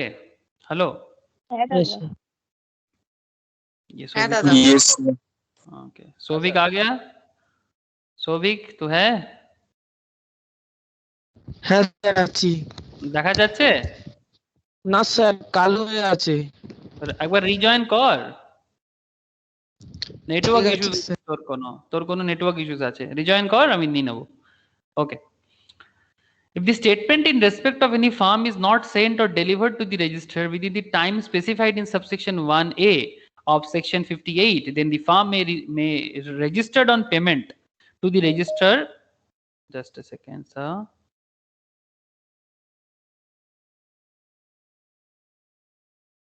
Okay, of A penalty of 100 rupees. कितना पेनल्टी देना पड़ेगा सर? 100 रुपीज का पर ईयर ऑफ डिले, जितना देरी आप करोगे, ठीक है। तो late registration on payment of penalty, ठीक है, और ए पार्ट देयर ऑफ, ठीक है, जो भी है बहुत ही कम है सर, ये कुछ भी नहीं है। कंपनीज के लॉ में ना, जब हम लोग कंपनी लॉ पढ़ेंगे, जिन लोगों ने पढ़ लिया कंपनी लॉ में, पेनल्टी का ना बहुत ज्यादा रूल्स रेगुलेशंस है। पार्टनरशिप में इतना टफनेस नहीं रखा, because it's easy formation of business, तो ज्यादा पेनल्टी का डर नहीं लगाता है। Sir, in case of failure to send and deliver the statement within a time specified in subsection 1A of section 58, the firm may get registration on payment of 100 rupees per year of delay or part thereof as penalty to the register of the firm। बहुत ही कम है, एकदम negligible है। लेकिन अब सवाल ये हो रहा है सर, सेक्शन 69 का सवाल है। क्या सवाल है सर? सेक्शन 69 का पॉइंट है। सेक्शन 69 हमें क्या बताता है? सेक्शन 69 हमें क्या बताएगा सर? सेक्शन 69 हमें कंसिक्वेंस ऑफ नॉन रजिस्ट्रेशन के बारे में बात करता है। किसके बारे में बात करता है? Consequence of non registration. देख स्नेहाशीष, अब तेरे मन में जो भी शंका है, डाउट है, क्लियर होना चाहिए कि सर रजिस्ट्रेशन नहीं करने से तो बहुत कुछ गलत हो सकता है। यस सर, बहुत कुछ गलत हो सकता है। अब वो क्या प्रॉब्लम हो सकता है, वही तो बात करना चाहिए। तो section 69 under the English law. Sir English law का बात कहाँ से आ गया? सर ये तो आप लोगों को पता होना चाहिए ना, जो अपना इंडिया है ये पहले ब्रिटिश का कॉलोनी था, we all know about this. और जैसे इंडिया को इंडिपेंडेंसी मिला ब्रिटिश से, उसके बाद से इंडिया ने अपने देश में जो भी रूल्स रेगुलेशंस को चालू किया, उसमें ब्रिटिश का जो क्या बोलते हैं सर, वो बोलते हैं ना, ब्रिटिश चले गए बट अपना निशाना तो छोड़ गए। तो ब्रिटिश का जो भी रूल्स रेगुलेशन, तौर तरीका, ये कनेक्टेड है हमारे साथ अभी भी, ठीक है, बहुत ज्यादा कनेक्टेड है। हम लोग अभी ब्रिटिश का जो कॉन्सेप्ट है उसको छोड़ नहीं पाए। और इवन हम लोगों का जो लॉ बना हुआ है, ठीक है, इवन कॉन्स्टिट्यूशन पूरा का पूरा नहीं सर, इंडिया का कॉन्स्टिट्यूशन, अगर मेरा सीएस एंट्रेंस के लिए एक कॉन्स्टिट्यूशन का क्लास है, अगर हो सके तो आप लोग भी देख सकते हो। वो एक कॉन्स्टिट्यूशंस के डिटेल्स में वहां पर पूरा समरी लेवल में बोला हुआ है कि किस तरह से इंडिया का कॉन्स्टिट्यूशन बना है और कौन सा कंट्री का डिटेल्स लेके इंडिया का कॉन्स्टिट्यूशन बोला हुआ है। तो नॉट जस्ट यूके, बट हाँ सर, बहुत सारा चीजें हम लोग ब्रिटिश से ही लेके रखे। इसीलिए जब भी हम लोग लॉ पढ़ते हैं ना, तो बहुत बार इंग्लिश लॉ सामने आ जाता है। और बिजनेस लॉ तो खास तौर पे बिजनेस लॉ, क्योंकि बिजनेस लॉ मैक्सिमम केस में इंग्लिश लॉ का ही कॉपी पेस्ट किया गया है, ठीक है। मतलब इसीलिए इंडियन सीए, आप लोगों को बता दो, बहुत लोग जानते नहीं है सर, इंडियन सीए के साथ बहुत सारा इंस्टीट्यूट का मेमोरेंडम है, मतलब memorandum of understanding. That means अगर आप इंडिया में सीए बन जाते हो, तो आप एसीसीए के साथ भी, आपका एसीसीए जानते हो सर, इंग्लैंड का सीए बोलते हैं सर इसको, ठीक है। एसीसीए इंग्लैंड का सीए माना जाता है। तो आप अगर हो सके तो, मतलब जब, जरूरी नहीं है आप इंडियन सीए बन जाओ, इंडिया में तो आपका मतलब अपना प्रोफेशन सेटअप कर ही लोगे। एसीसीए करके आप ग्लोबल लेवल में ब्रिटिश का जहां पर काम होता है वहां पर जाके काम कर सकते हो, बट अगर इंडिया में काम करना है तो आपको इंडियन क्वालिफिकेशन तो लेना ही पड़ेगा। तो इसलिए, क्योंकि ये मेमोरेंडम ऑफ अंडरस्टैंडिंग क्यों होता है, बिकॉज बहुत सारा चीज हम लोगों का बहुत सारा मैच करता है और ईजी होता है, ठीक है। लेकिन नॉट जस्ट एसीसीए, इसके साथ साथ एसीसीए लंदन ही नहीं है, इवन ऑस्ट्रेलियन सीए, आपका Sri Lankan CA, Nepal CA, Bhutan CA, बहुत सारे जगह के साथ हम लोगों का मतलब मैच कर जाता है और हम लोग इजीली कन्वर्ट कर देते हैं सर, ठीक है। और एसीसीए के साथ तो खास तौर पे एक अलग ही रिलेशन है, वो पुराना दुश्मनी वाला रिलेशन तो दुश्मन वाला ही है सर, लेकिन फिर भी चलो बिजनेस रिलेटेड में आजकल तो हम लोग राज करते हैं। ओके सर, आप लोगों को पता है ना इंग्लैंड में कितना इंडियंस रहते हैं, पंजाबी तो भरा पड़ा है, बंगालीज भी भरा पड़ा है, हाँ, और गुजराती का तो क्या बोले सर, जहां देखो गुजराती बिजनेसमैन, एकदम बड़ा बड़ा फैक्ट्री डाल के रखा है। तो under the English law the registration of the firms is compulsory, therefore there is a penalty for non registration of firms, but the Indian partnership Act does not. तो याद रखिएगा सर, पूछ लेते हैं कभी कभी, under the English law the registration of firm is compulsory, but India में compulsory नहीं है। ये आपके लिए बहुत ही वाइटल पॉइंट था, पूछ लेते एग्जाम में, ठीक है। There is a penalty for non-registration of firms for English law, but in case of Partnership Act does not make the registration of firms compulsory, nor does it impose any penalty for non-registration.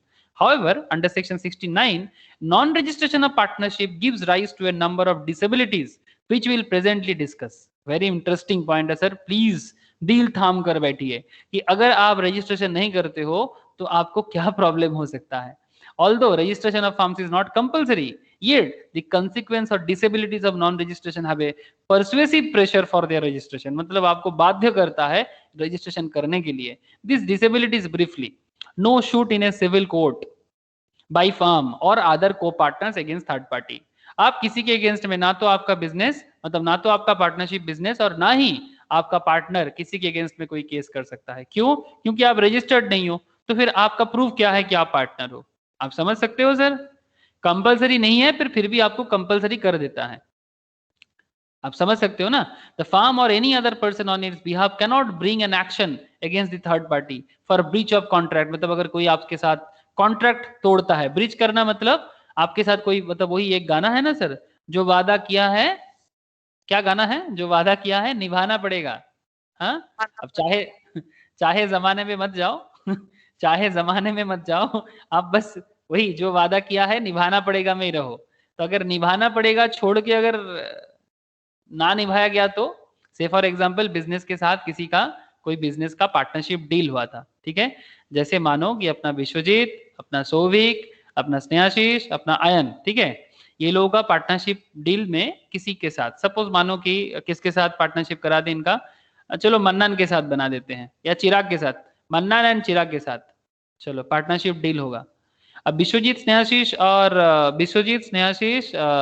Souvik and ion, ये लोग किस चीज का business करता है currently? Vishwajeet लीची और guava. Very good sir. ये लोग लीची और गुआवा का एक्सपोर्टिंग करता है और बहुत अच्छा करता है. गुआवा फ्रॉम बारुईपुर एंड लीची फ्रॉम मुजफ्फरपुर. नाउ हाँ बोलो सर, बोलो सर, कोई कुछ कह रहे हो क्या? ओके. अब यहाँ पर चिराग और मन्नान भी आ जाएगा. अब चिराग और मन्नान का क्या केस है? अब ये दोनों थर्ड पार्टी है. अब इनके साथ ये पार्टनर नहीं है, मतलब इनका बिजनेस मन्नान के साथ, चिराग के साथ बिजनेस करना चाहता है. अब मन्नान कौन है? थर्ड पार्टी है. अब मन्नान कहाँ से है? मन्नान दीघा से है. वैसे तो एग्रा से है, एग्रा टाउन के पास से, तो मैं मान के चलता हूँ दीघा से. दीघा सबको पता है इसलिए दीघा का नाम लिया. Egra is also good town sir, बड़ा टाउन है east Midnapore district of west Bengal में. तो एग्रा का कुछ फेमस चीज, मन्नान क्या फेमस है एग्रा का? बोल. स्वीट एग्रा का मीठा बहुत फेमस है. ओके चलो सर, एग्रा का स्वीट बेचेंगे. और चिराग, मुझे जितना पता है मणिपुर का हैंडीक्राफ्ट बड़ा फेमस है. चिराग को मेरा आवाज आ रहा है? हाँ sir, handicraft seriously even export के लिए भी बहुत जाने जाते हैं. सही बोला ना मैंने? स्पेशल है. हाँ सर. ओके. तो अल्टीमेटली अब ये जो हैंडीक्राफ्ट, ठीक है, हैंडीक्राफ्ट जो मणिपुर से है, ये हैंडीक्राफ्ट ये लोग बिजनेस करना चाहते हैं. मतलब लीची गुआवा तो है, पर लीची गुआवा के साथ साथ आपके पास और दो चीज आ गया. एग्रा का स्वीट भी आ गया और मणिपुर का हैंडीक्राफ्ट भी आ गया इम्फल से. अब पॉइंट क्या है? अगर मानो कि मन्नान ने जो वादा किया था अगर तोड़ दिया तो फिर ये लोग तो केस तो करेगा ना, या फिर अगर चिराग ने जो वादा किया था अगर तोड़ दिया तो वो भी ये लोग केस फाइल करेगा. अब यही बेसिकली बोल रहा है कि no suit in a civil court by the firm और अदर को पार्टनर अगेंस्ट थर्ड पार्टी. अगर थर्ड पार्टी आपका कॉन्ट्रैक्ट तोड़ता है, ब्रीच करता है, तो फिर आप कैसे कोर्ट में केस करोगे? That is the point.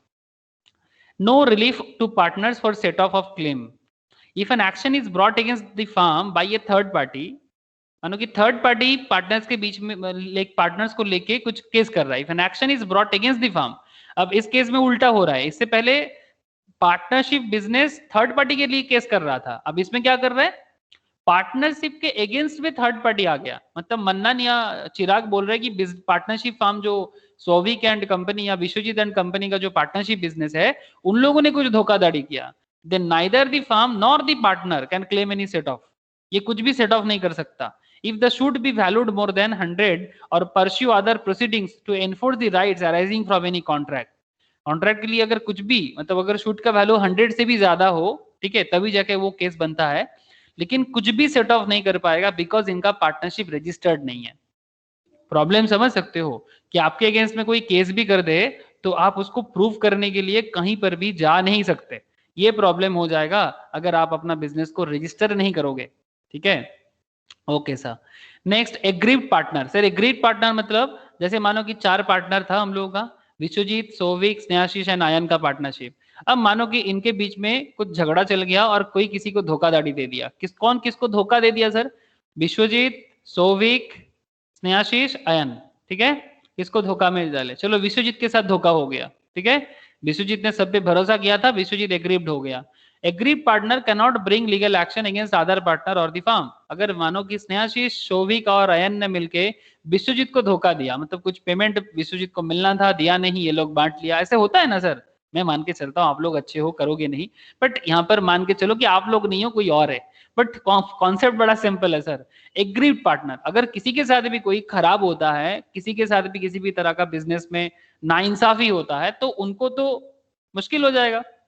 Vishwajeet जाके बोलेगा कि हम लोग पार्टनर थे, हम लोग बिजनेस कर रहे थे और हमारा 10 लाख मार लिया ये लोग, ऐसा होता है ना सर। अब सवाल है कि विश्वजीत जब कोर्ट में ये बात बोलेगा, इसका प्रूफ क्या है, इनका पार्टनरशिप का प्रूफ क्या है?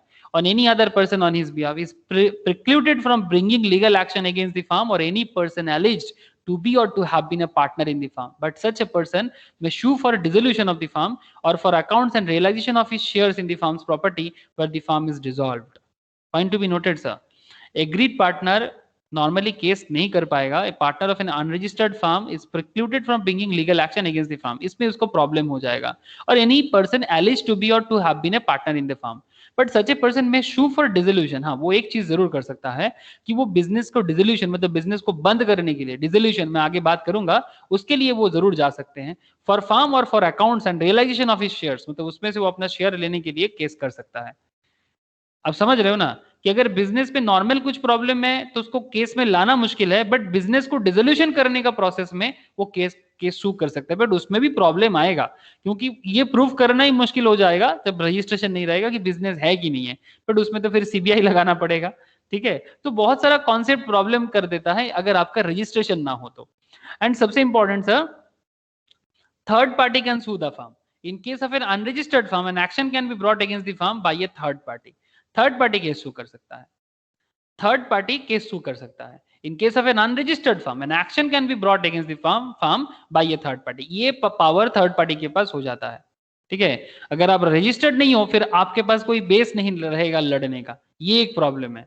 ठीक है, लेकिन यहाँ पर क्या एक चीज बोल रहा था, ये पॉइंट और ये पॉइंट में थोड़ा सा कॉन्ट्राडिक्ट हो सकता है आप लोगों को।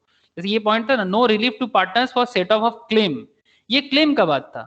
जैसे अगर कोई थर्ड पार्टी आके केस करते, if an action is brought against the firm by a third party, then neither the firm nor the partner can claim any set off. जो भी क्लेम है वो क्लेम सेट ऑफ नहीं कर सकता। ठीक है, अगर वो क्लेम का वैल्यूएशन 100 और उससे ज्यादा होता है तो। लेकिन सर सवाल ये है कि क्या थर्ड पार्टी केस कर सकता है अनरजिस्टर्ड पे? हाँ sir, third party unregistered firm में केस कर सकता है, बट सवाल ये हो जाता है कि अनरजिस्टर्ड फर्म थर्ड पार्टी के अगेंस्ट में कुछ करना जाएगा ना, तो वो कहीं ना कहीं प्रूवमेंट करने के टाइम पे फंस जाएगा बार बार, क्योंकि वो रजिस्टर्ड नहीं है। तो बार बार प्रूफ के लेके कोर्ट में जो लॉयर रहेगा वो बार बार बोलेगा कि आपका पार्टनरशिप बिजनेस है कहाँ, इसको लेके अलग अलग सवाल कर सकता है। तो पॉइंट इज दैट कि थर्ड पार्टी कैन सू, ठीक है, बट ये रजिस्टर्ड फर्म जो है ये प्रॉपरली बेस नहीं, अनरजिस्टर्ड फर्म जो है ये बेस नहीं बना पाएगा। इसलिए अनरजिस्टर्ड रहने में दिक्कत है तो क्या करना चाहिए सर? रजिस्टर कर लो। नॉन रजिस्ट्रेशन में हमेशा दिक्कत हो सकता है, इसीलिए रजिस्टर कर लो। तो सर फिर लॉ इसको कंपलसरी क्यों नहीं किया? ये सवाल किसी के मन में चल रहा है सर कि लॉ इसको कंपलसरी क्यों नहीं किया, like English law. English law इसको कंपलसरी करके रखा है, बट हमारा लॉ इसको कंपलसरी नहीं किया। क्या आप लोगों के मन में कुछ चल रहा है?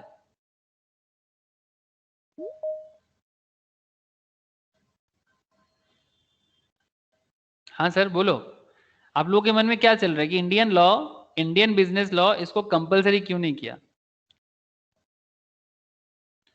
सोभिक तेरे को एकदम दिखाई नहीं दे रहा है, बोल। হ্যাঁ স্যার দেখা যাচ্ছে, এখন সব রিচার্জ করলাম, রিচার্জ শেষ হয়ে গেছিল। तेरा रिचार्ज खत्म हो गया तो मेरे को परेशान करे जा रहा है। ठीक है सर, मैं कुछ पूछा आप लोगों से, इंडियन लॉ इसको कंपलसरी क्यों रखा है? क्या लगता है आप लोगों को कंपलसरी क्यों नहीं रखा? क्यों इंग्लिश लॉ की तरह नहीं किया? किसी के मन में कुछ भी है तो बता सकते हो। क्या लगता है कर देना चाहिए कंपलसरी?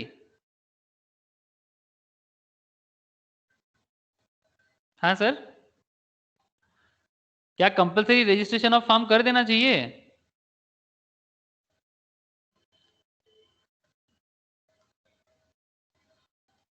अरे कुछ तो बोलो, क्या सबको मेरा आवाज आ रहा है प्रॉपरली?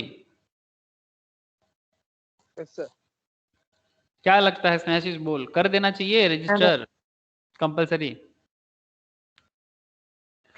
अब देखिए, इंडियन गवर्नमेंट इसको इसलिए चेंज नहीं किया अभी तक, मुझे जितना लगता है इसके पीछे यही रीजन हो सकता है कि सर हर चीज को, मतलब क्या है ना, इसमें दो पार्टनर है, जैसे कि सोवेक हो, विश्वजीत हो, स्नेहाशीष हो, आयन हो, जो भी पार्टनरशिप कर रहा है, कुछ चीजें ना भरोसा भी होता है। रिलायंस बोल के भी ना एक चीज होता है, रिलायंस का मतलब होता है भरोसा। तो अगर आप भरोसा करके पार्टनरशिप बनाते हो तो इसमें लॉ ना आपको ना रोकेगा नहीं, ठीक है। अब अगर हर बात में रजिस्ट्रेशन करना मैंडेटरी हो जाए तो फिर पहले तो आपको लीगल प्रोसेस में ही दिमाग खराब हो जाएगा, आपको तो हर चीज में लीगल प्रोसेस में ही दिमाग खराब हो जाएगा, तो फिर बिजनेस कब बनेगा? देन बिजनेस कब बनाओगे आप बात समझ सकते हो? इसीलिए मतलब कुछ चीजें वचन भी होना चाहिए, वचन समझते हो, मतलब वादा, ठीक है। अगर आप किसी के साथ, एक दूसरे के साथ जो वादा करते हो, ठीक है, जैसे एक सिंपल एग्जांपल मैं आपको बताता हूं, क्या मैरिज रजिस्ट्रेशन कंपलसरी है सर? No sir. ये आप लोग अपने घर में जो भी पुराने लोग हैं, ठीक है, पुराने मतलब जैसे दादा दादी, चाचा चाची, कोई भी जो थोड़ा सा मतलब बुजुर्ग है सर, जो सीनियर्स है, उनसे पूछो क्या उनका मैरिज रजिस्टर है, ठीक है। अब मैक्सिमम केस में आपको আমার जवाब দাদু मिलेगा ঠাকুমারই তো ম্যারেজ রেজিস্টার্ড না। हाँ, আমার দাদু ঠাকুমারই তো ম্যারেজ রেজিস্টার্ড ছিল না। एग्जैक्टली, यस, नॉट जस्ट আগে योर, দরকার পড়তো না एगुलो। Exactly, not just your grand parents, ठीक है, not just your grand parents, बहुत सारे होंगे सर। इवन मेरा मेरा माँ पापा का ही रजिस्ट्रेशन नहीं है, ठीक है मेरा पेरेंट्स का भी नहीं है रजिस्ट्रेशन, ठीक है। वो लोगों का रजिस्ट्रेशन नहीं है, क्यों? तो फिर क्या उन लोगों का शादी सक्सेसफुल नहीं हुआ? क्या बिना रजिस्टर का शादी सक्सेसफुल नहीं हुआ सर उन लोगों का? बड़ा सवाल है। लेकिन सर आजकल क्या होता है, आप एक चीज देख रहे हैं सर, आजकल शादी से पहले रजिस्ट्रेशन होता है ना सर? क्या मैं सही बोल रहा हूँ? मतलब सोशल मैरिज से पहले आजकल रजिस्ट्रेशन होता है, तो सोशल मैरिज से पहले, हाँ बोलो, রেজিস্ট্রি আগে হয়। रजिस्ट्री पहले हो रहा है, क्यों? डर है सबको, जानते हो सर? सर एक्चुअली ना हमारे देश में, इंडिया में शादी कभी भी कोई कॉन्ट्रैक्ट नहीं हुआ करता था। जब भी आप रजिस्ट्री कर लेते हो तो आप मैरिज को कॉन्ट्रैक्ट बना रहे हो। और सर अगर आप मैरिज को कॉन्ट्रैक्ट बना लेते हो तो फिर मैरिज मैरिज किस बात का? ये बड़ा प्रॉब्लम है सर। लेकिन क्या है ना, समय के साथ साथ इंसान के अंदर से वो वही प्यार मोहब्बत सब कुछ डीलिंग्स में बदल गया। अब प्यार मोहब्बत को अगर आप डीलिंग्स में बदलते हो, पति पत्नी का रिलेशन को अगर आप डील में बदल देते हो तो मुश्किल है। मतलब आजकल सब यही सोचते हैं कि भाई जैसे शादी हो रहा है कि प्रॉपर्टी में किसका हक है होगा, ठीक है, प्रॉपर्टी का हक चाहिए सबको। अरे भाई शादी कर रहे हैं कि प्रॉपर्टी प्रॉपर्टी को शादी कर रहे हैं कि इंसान को शादी कर रहा है? तो ये पहले इंडिया कभी भी इसको, मतलब इंडिया में ये प्रैक्टिस नहीं था।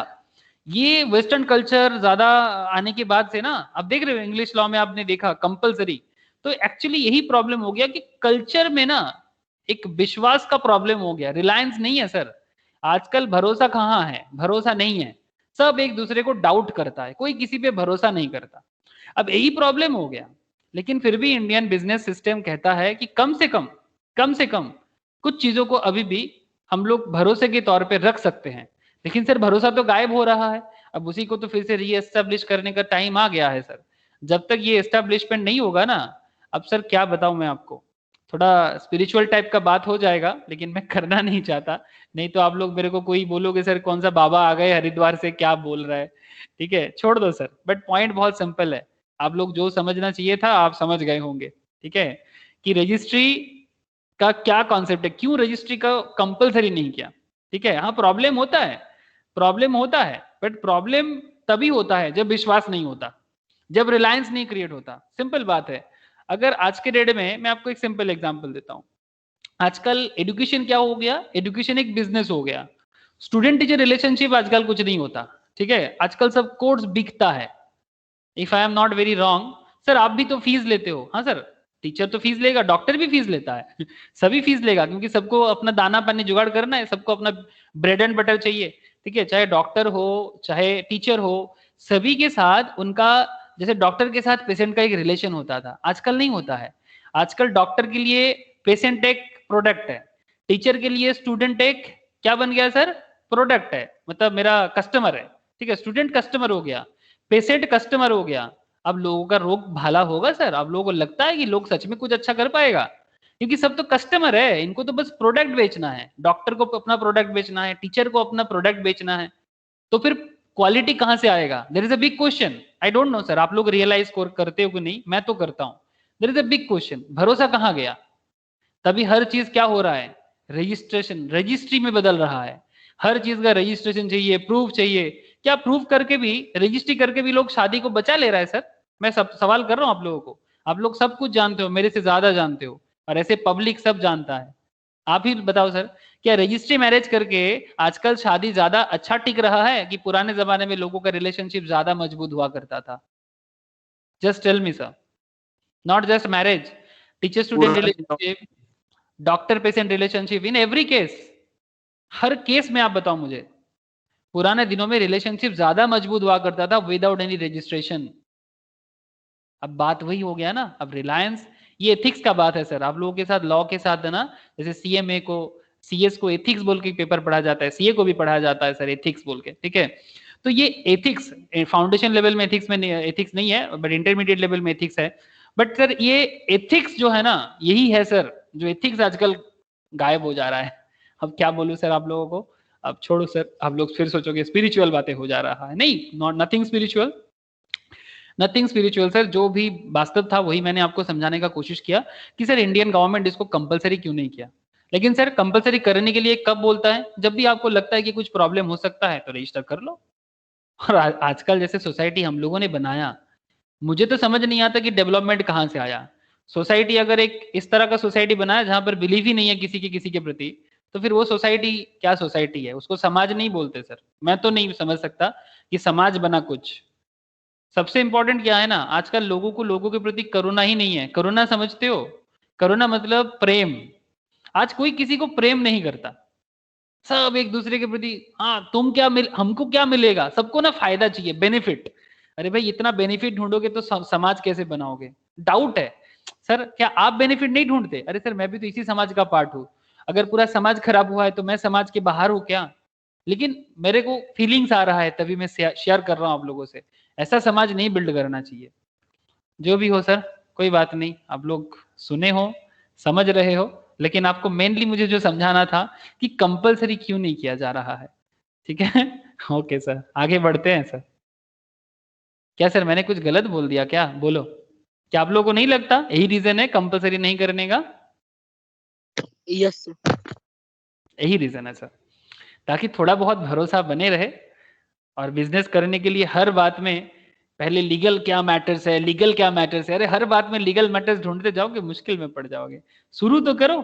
लोग आधा से ज्यादा तो लोग तो पहले ही मर जाता है कि अरे बाप रे बहुत ज्यादा मैटर्स आएगा। अरे इतना मैटर्स छोड़ो, काम करो। जो भी हो, कुछ exceptions, non registration of a firm, just a second,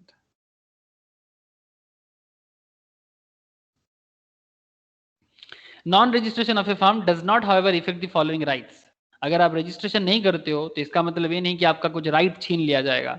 जैसे right of third parties to sue the firm और एनी पार्टनर, ये राइट नहीं छीना जाएगा। अगर आप अनरजिस्टर्ड हो बोल के आपको छुटकारा मिलेगा, ऐसा नहीं है। आप अनरजिस्टर्ड हो, कुछ गलती करोगे, आप पे कोई केस नहीं कर सकता, ऐसा नहीं हो सकता। आप पे केस कर सकता है। Right of partner to sue for dissolution of firm, partner का राइट है कि वो डिसोल्यूशन के लिए जा सकता है, मतलब बिजनेस को बंद करने के लिए जा सकता है, या फिर अकाउंट्स को सेटल करने के लिए वो कोर्ट में केस कर सकता है। ठीक है, ऑफ ए डिसॉल्व फार्म, और for a realisation of the property of a dissolve firm, मतलब बिजनेस को बंद करने के बाद जो भी प्रॉपर्टी बचता है उसको तो अपने बीच में डिस्ट्रीब्यूट करेगा ना सर, उसका भी रूल्स बताएंगे मैं आप लोगों को। ठीक है, the power of an official assignee, receiver of court to release the property of the insolvent partner and to bring an action. ठीक है।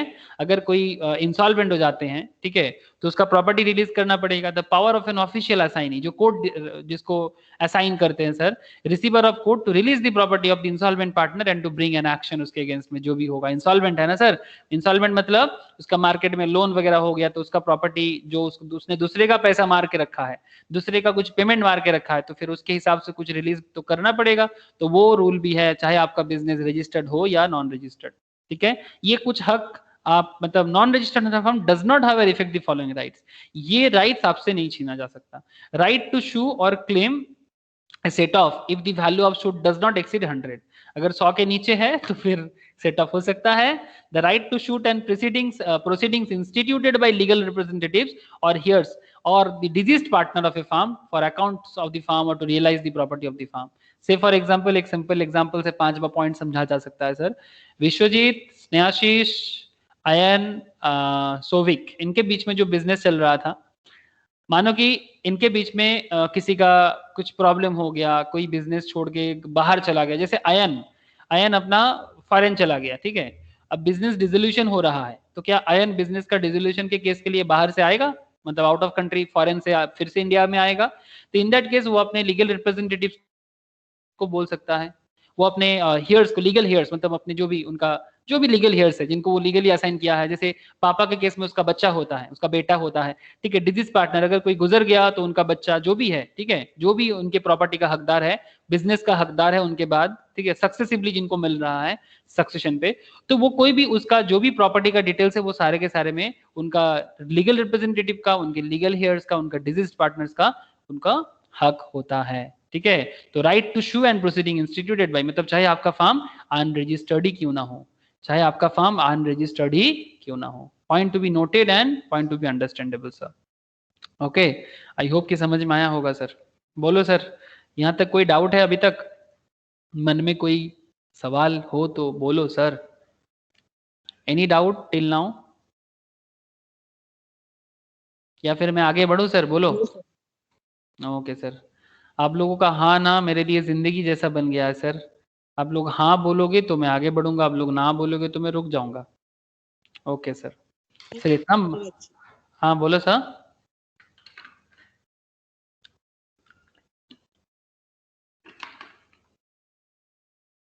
बोलो सर, कोई कुछ बोले थे? अच्छा ठीक, ओके ठीक है सर। ए एंड कंपनी, एक एग्जांपल देखते हैं sir.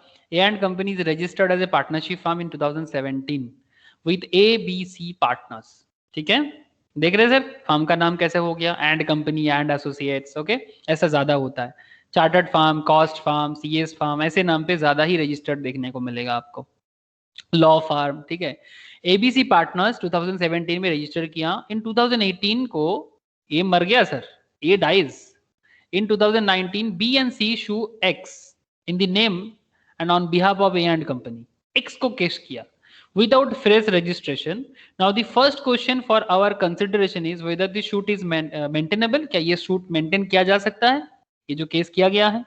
As regard the question whether in the case of registered firm whose business was carried on after its dissolution by death of one of the partner, a suit can be filed by remaining partners in respect of any subsequent dealings or transaction without notifying the registrar of the firms. The changes in the constitution of the firm, it was decided that the remaining partner should sue in respect of such subsequent dealings or transaction, even though the firm was not registered against such after such dissolution and no notice of the partner was given to the registrar. Sir कुछ समझ में नहीं आया sir, बात को समझो। Partnership तो ABC का था, ये तो गुजर गया। अब ए के गुजरने के बाद अब तो फार्म में कौन रह गया? B और C रह गया।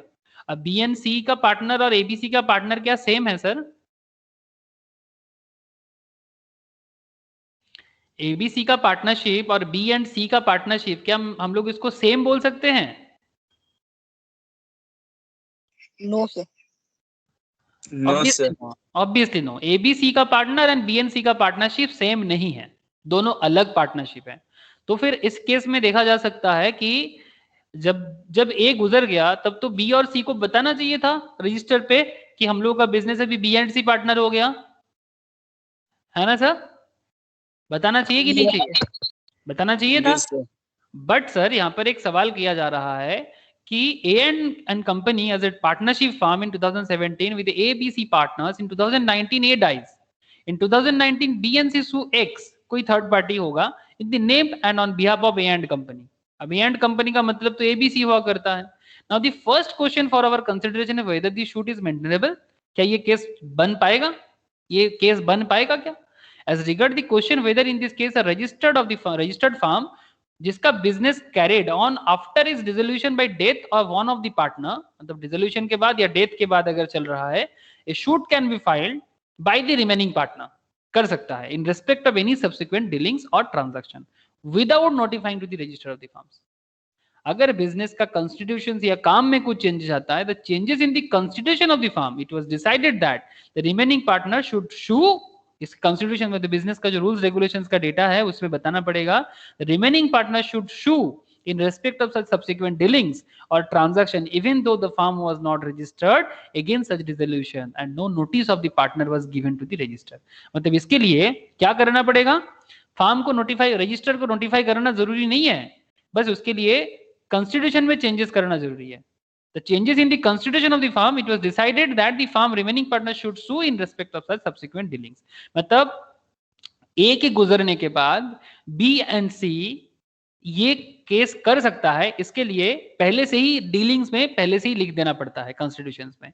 कॉन्स्टिट्यूशन मतलब फर्म का रूल्स, ठीक है. अगर ये लिखा हुआ है तो इन दैट केस ये आराम से पॉसिबल है कि बिजनेस को फिर से रजिस्टर के पास कुछ भी जमा करने का जरूरत नहीं है कि ए गुजर गया, मतलब ये थोड़ा सा चेंजेस करना पड़ेगा बस, और कुछ नहीं. बस अपना कॉन्स्टिट्यूशन में आप चेंज कर दो कि अब एबीसी के जगह बी एंड सी ही है, लेकिन कंपनी का नाम ए एंड, बिजनेस के नाम ए एंड कंपनी है, और वो further dealing same to same level में कैरी ऑन कर सकता है. The test applied in these cases was whether the plaintiff satisfied the only two requirement of section 69 subsection 2 of the act, namely the suit must be instituted by or on behalf of the firm which had been registered. मतलब ये firm के behalf में हुआ है, ये देखना पड़ेगा. And the person the person suing had been shown as partner in the register of the firms. In view of this position of the law, the suit is in case of B and C against X, in the name of on behalf of A and company is maintainable. जो मैं आपको अभी बोल रहा था, this is maintainable. आराम से maintain कर सकता है. मतलब ए के गुजरने के बाद A and company B and C के नाम पे अपने कॉन्स्टिट्यूशन में चेंजेस लाके, या अगर कॉन्स्टिट्यूशन में वो बोल के रखा है अपने बिजनेस के कॉन्स्टिट्यूशन में, तो वो आराम से इस तरह का केस को मेंटेन कर सकता है. और ये बहुत ही लॉजिकल है सर, बहुत ही लॉजिकल है, बिकॉज ऐसा तो होता रहता है ना, ऐसा होता रहता है. Now in the above example what difference would it make, just a second, किसका क्या हुआ आज, सोभिक को क्या हो गया?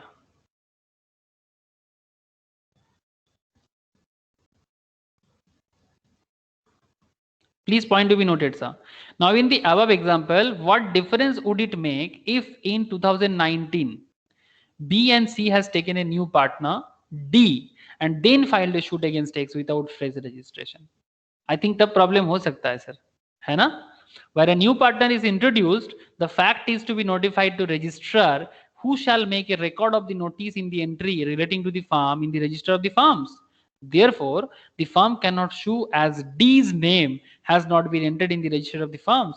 It was pointed out that in the second requirement, the phrase person suing means person in the sense of individuals whose names appear in the register as partners and who must be all partners in the firm at the date of sue. मतलब जिस दिन आप case शू कर रहे हो, उस particular day के दिन में सभी के सभी बिजनेस का पार्टनर होना जरूरी है. अगर डी न्यू पार्टनर बना है तो इसके लिए आपको रजिस्ट्रेशन में बताना पड़ेगा कि डी न्यू पार्टनर बना है. मतलब न्यू पार्टनर जो डी है वो अगर केस शू के टाइम पे पार्टनर नहीं है रजिस्ट्रेशन के हिसाब से, तो फिर वो इस पार्टनरशिप बिजनेस का कैसे मतलब केस कर सकता है एक्स के अगेंस्ट में. मतलब ए एंड कंपनी केस कर रहा है, आप बात को समझो sir, A and company case कर रहा है जिसका पुराना दो पार्टनर जो है, ए एंड कंपनी का जो दो ओल्ड पार्टनर है दैट इज बी एंड सी, अब न्यू एंट्रेंस कौन है, कौन न्यू आया सर, डी आया. अब डी अगर रजिस्टर नहीं है तो फिर वो कैसे एक्स के अगेंस्ट में केस कर सकता है? सिंपल जवाब, आप कॉमन सेंस ही समझ सकते हो. बोलो सर, क्लियर है कि नहीं है? तो इन दैट केस ये केस मेंटेनेबल नहीं है। इन दैट केस ये जो केस सू किया गया है ये मेंटेनेबल नहीं होगा। बोलो सर, एनी प्रॉब्लम सर? किसी को कोई डाउट? ये एग्जाम्पल बहुत ही अच्छा था सर, ये एग्जाम्पल बहुत ही अच्छा था। Any doubt sir? बोलो सर, बोलो। फिर से मैं आप लोगों का हाँ और ना सुनने के लिए थोड़ा सा तड़प रहा हूँ सर। बोलो। हाँ सर। ओके सर, ओके आगे बढ़ते हैं सर। बिजनेस को डिसोल्यूशन कर देते हैं, मतलब रजिस्ट्रेशन तो कर चुके हैं, अब बिजनेस को डिसोल्यूशन भी कर देते हैं। सेक्शन 39 से लेके 47 के अंदर डिसोल्यूशन ऑफ फार्म के बारे में बोला गया है। तो फटाफट कुछ इंपॉर्टेंट पॉइंट्स डिसोल्यूशन का देख लेते हैं sir. According to section 39 of the Indian partnership act, very very vital dissolutions, point to be noted. बहुत इंपॉर्टेंट माना जाता है डिसोल्यूशंस, बिकॉज थोड़ा सा क्या है ना, कोई भी चीज स्टार्ट करना आसान होता है, बंद करना इतना आसान नहीं होता, इसीलिए कुछ चीजें देखना बहुत जरूरी है। तो Section 39 of the Indian Partnership Act 1932, the dissolution of partnership between all partners of a firm is called a dissolution of the firm। अगर सभी कोई डिसोल्यूशन कर रहा है पार्टनरशिप के, मतलब उनके बीच में जो भी पार्टनरशिप था उसको खत्म करना चाहते हैं तो कर लो, लेकिन सर चाहने से ही खत्म नहीं होगा। कुछ पॉइंट आपके सामने जरूर आएगा, जैसे कि एनालिसिस देख लेते हैं सर फटाफट। The dissolution of firms means the discontinuation of the legal relation existing between all the partners। मतलब यहाँ पर सोविक, विश्वजीत, स्नेहाशीष, आयन के बीच में जो लीगल रिलेशन बना था रजिस्टर्ड करके बिजनेस का, इनका जो लीगल रिलेशन था वो और आगे नहीं रहेगा। Legal relation existing between all the partners, वो उसका डिसकंटिन्यूएशन होगा। मतलब ना तो ये लीची गुआवा का बिजनेस कर सकता है और ना ही न्यू बिजनेस के लिए जो मणिपुर से वो लोग हैंडीक्राफ्ट्स और दीघा से मीठा, एग्रा से मीठा ला रहा है, ये कुछ भी नहीं ला सकता।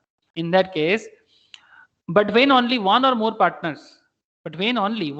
पार्टनर्स रिटायर्स, एक या एक से ज्यादा पार्टनर रिटायर कर रहा है सर, और बिकम्स इनकैपेसिटेटेड, मतलब उनका कैपेसिटी नहीं चल रहा है, मतलब किसी कारण से वो नहीं कर पा रहा है from acting as a partner का एक्टिंग भी नहीं कर पा रहा है ड्यू टू डेथ। क्यों नहीं कर पा रहा है? इनकैपेसिटी कब होता है? जब डेथ हो जाए, इंसॉल्वेंट हो जाए, इंसैनिटी हो जाए पार्टनरशिप, तब इन दैट केस उनको बिजनेस में वो पार्टनर नहीं रह सकता। That is relationship between such partner and the other is dissolved, but the rest में डिसाइड टू कंटिन्यू। ठीक है, किसको पागल बनाए? विश्वजीत पागल बनेगा? ठीक है सर। चलो विश्वजीत को पागल कर देते हैं, विश्वजीत को इंसॉल्वेंट कर देते हैं, ठीक है, और मैं इसके अंदर आ जाता हूँ, मैं अपने आप को मर देता हूँ, ठीक है, तो कुछ भी हो सकता है। तो अगर विश्वजीत पागल हो गया, इंसॉल्वेंट हो गया, तो in that case Vishwajit partner नहीं कर सकता, पार्टनर भी नहीं रह सकता। There is a practice no dissolution of the firm, ठीक है, मतलब बट द रेस्ट में decide to continue. In such a case there is in practice no dissolution of the firm. अगर एक बंदे का कुछ हो जाए, एक या एक से ज्यादा को भी कुछ हो जाए, बट बिजनेस बंद नहीं होना चाहिए जब तक एटलीस्ट 2 जन भी पार्टनर हो सकता है। The particular partner goes out but the remaining partners carry on the business of the firm. It is called dissolution of the partnership. In this case, the dissolution of the firm, on the other hand, the whole firm is dissolved। मतलब एक चीज हो सकती है कि पूरा का पूरा फर्म डिसॉल्व हो जाए, 2 जन चला जाए तो भी डिसोल्यूशन हो सकता है, पूरा का पूरा डिसोल्यूशन भी हो सकता है। Partnership terminates as between each and every partner of the firm. ये भी एक पॉइंट है कि सबके बीच में जो पार्टनरशिप चल रहा था वो उसका डिसकंटिन्यूएशन हो जाए, वो भी डिसोल्यूशन हो सकता है। अब डिसोल्यूशन अलग अलग कॉन्सेप्ट में बन रहा है, या तो होल डिसोल्यूशन या तो आधा डिसोल्यूशन, चल क्या रहा है। चलो सर देखते हैं कुछ special area. Dissolution of the firm and dissolution of partnership, what is the difference? First thing, business continuation में है sir, continuation of business. Dissolution of firm मतलब it involves discontinuation of business in partnership. अब बात समझो sir, firm dissolution हो गया मतलब partnership और कंटिन्यू नहीं हो सकता। कंटिन्यूएशन ऑफ बिजनेस पे फर्म का डिसोल्यूशन का मतलब ये हो जाता है कि business in partnership discontinuation. But discontinuation of partnership का मतलब it does not affect continuation of business, इसमें बिजनेस नहीं बंद होगा, it involves only reconstitution of the firm. Simple example है सर, सोविक, विश्वजीत, आयन, स्नेहाशीष के बीच में पार्टनरशिप था, विश्वजीत इंसॉल्वेंट हो गया, तो क्या पार्टनरशिप बिजनेस बंद हो जाएगा? नहीं, विश्वजीत पागल हो गया, इंसॉल्वेंट हो गया, उसको बाहर कर दो, लेकिन बिजनेस कंटिन्यूशन में रहेगा। It involves only reconstitution of the firm. अब बिजनेस को रिकंस्टिट्यूट करना पड़ेगा, जिसमें सोविक है, आयन है, स्नेहाशीष है, बट विश्वजीत नहीं है, बिकॉज विश्वजीत इंसॉल्वेंट हो गया है, मार्केट में बहुत ज्यादा दिवालिया हो गया है, बैंकरप्सी आ गया उसके अगेंस्ट में। तो लेकिन इसका मतलब पार्टनरशिप डिसोल्यूशन मतलब फार्म डिसोल्यूशन नहीं हुआ। फार्म का डिसोल्यूशन और पार्टनर का डिसोल्यूशन का फर्क समझ में आ रहा है सर आप लोगों को? हाँ सर, फार्म का डिसोल्यूशन और पार्टनर का डिसोल्यूशन दोनों अलग हो रहा है ना। फार्म के केस में पूरा का पूरा बिजनेस ही डिसोल्यूशन हो जाएगा। बोलो सर, बोलो। कोई कुछ कहने के लिए माइक ऑन किया था? बोलो सर। ओके ठीक है, मैं मान के चलता हूं कि आप लोगों को समझ में आया। हाँ ना, कुछ तो बोलो। Yes sir. ओके सर, तो कंटिन्यूएशन ऑफ बिजनेस में ये बात हम लोगों को समझ में आया। अब वाइंडिंग अप, बिजनेस को बंद करना है। अब कंटिन्यूएशन नहीं है, बिजनेस बंद होने को है। वाइंडिंग अप मतलब बिजनेस को वो बोलते हैं ना, मतलब जो बनाया था उसको अभी रैप अप कर लो, सिंपल बात है, बिजनेस को वाइंड अप कर लो। It involves winding up of the firm and requires realisation of asset and settlement of liabilities. जब पार्टनरशिप को आप फार्म को आप वाइंडिंग अप करते हो तो बिजनेस का जो भी एसेट्स वगैरह है सब डिस्ट्रीब्यूट करो, ठीक है, और बिजनेस पार्टनरशिप को ही बेसिकली फार्म को ही बंद कर डालो। और जब पार्टनर्स के बीच में होता है winding up, it involves only reconstitution and requires only revaluation of asset. मतलब अभी ए बी, बेसिकली हम लोग एग्जांपल्स में चलते हैं। स्नेहाशीष, शोविक, विश्वजीत तो भी नहीं है, स्नेहाशीष, शोविक एंड कौन है, आयन। स्नेहाशीष, शोविक, आयन, है ना। स्नेहाशीष, शोविक एंड आयन, अब इन तीनों का रिकंस्टिट्यूशन हो रहा है। तो विश्वजीत चले जाने के बाद फार्म का जो एसेट्स है, विश्वजीत तो चला गया सर, अब फार्म का विश्वजीत का जो पोर्शन है वो तो इन लोगों के बीच में डिस्ट्रीब्यूट होगा कि नहीं होगा? विश्वजीत का जो एसेट्स था क्या वो इनके बीच में रिकंस्टिट्यूशन होगा कि नहीं होगा? यस हाँ सर। हाँ, सिंपल बात यही हो रहा है sir. It involves only reconstitution and records only revaluation of asset and the liabilities of the firm. जब आप लोग पार्टनरशिप अकाउंट्स बनाओगे, जो लोग ऑलरेडी बना चुके हो पार्टनरशिप अकाउंट्स, वो लोग तो प्रैक्टिकली एकदम आंखों में देख पा रहे हो सर रिवैल्यूएशन ऑफ एसेट कैसे किया जाता है। जिन लोगों ने अभी तक पार्टनरशिप अकाउंट्स वगैरह किया नहीं है, मैम के पास जब आप लोग करेंगे तो आप एकदम मजा ले लेना सर, क्योंकि आप लॉ भी जानते हो। Order of court, a firm may be dissolved by the order of the court, ठीक है, ऑर्डर ऑफ द कोर्ट में फर्म में भी dissolve. Dissolution of partnership is not order by the court. Partnership का dissolution court का order में नहीं चलता है सर। फर्म का डिसोल्यूशन हो सकता है, पार्टनर का डिसोल्यूशन कोर्ट नहीं बोलेगा। It necessarily involves dissolution of partnership. Scope क्या है? मतलब it necessarily involves dissolution of partnership. Partnership को नेसेसरी हो सकता है कि डिसोल्यूशन कर दो।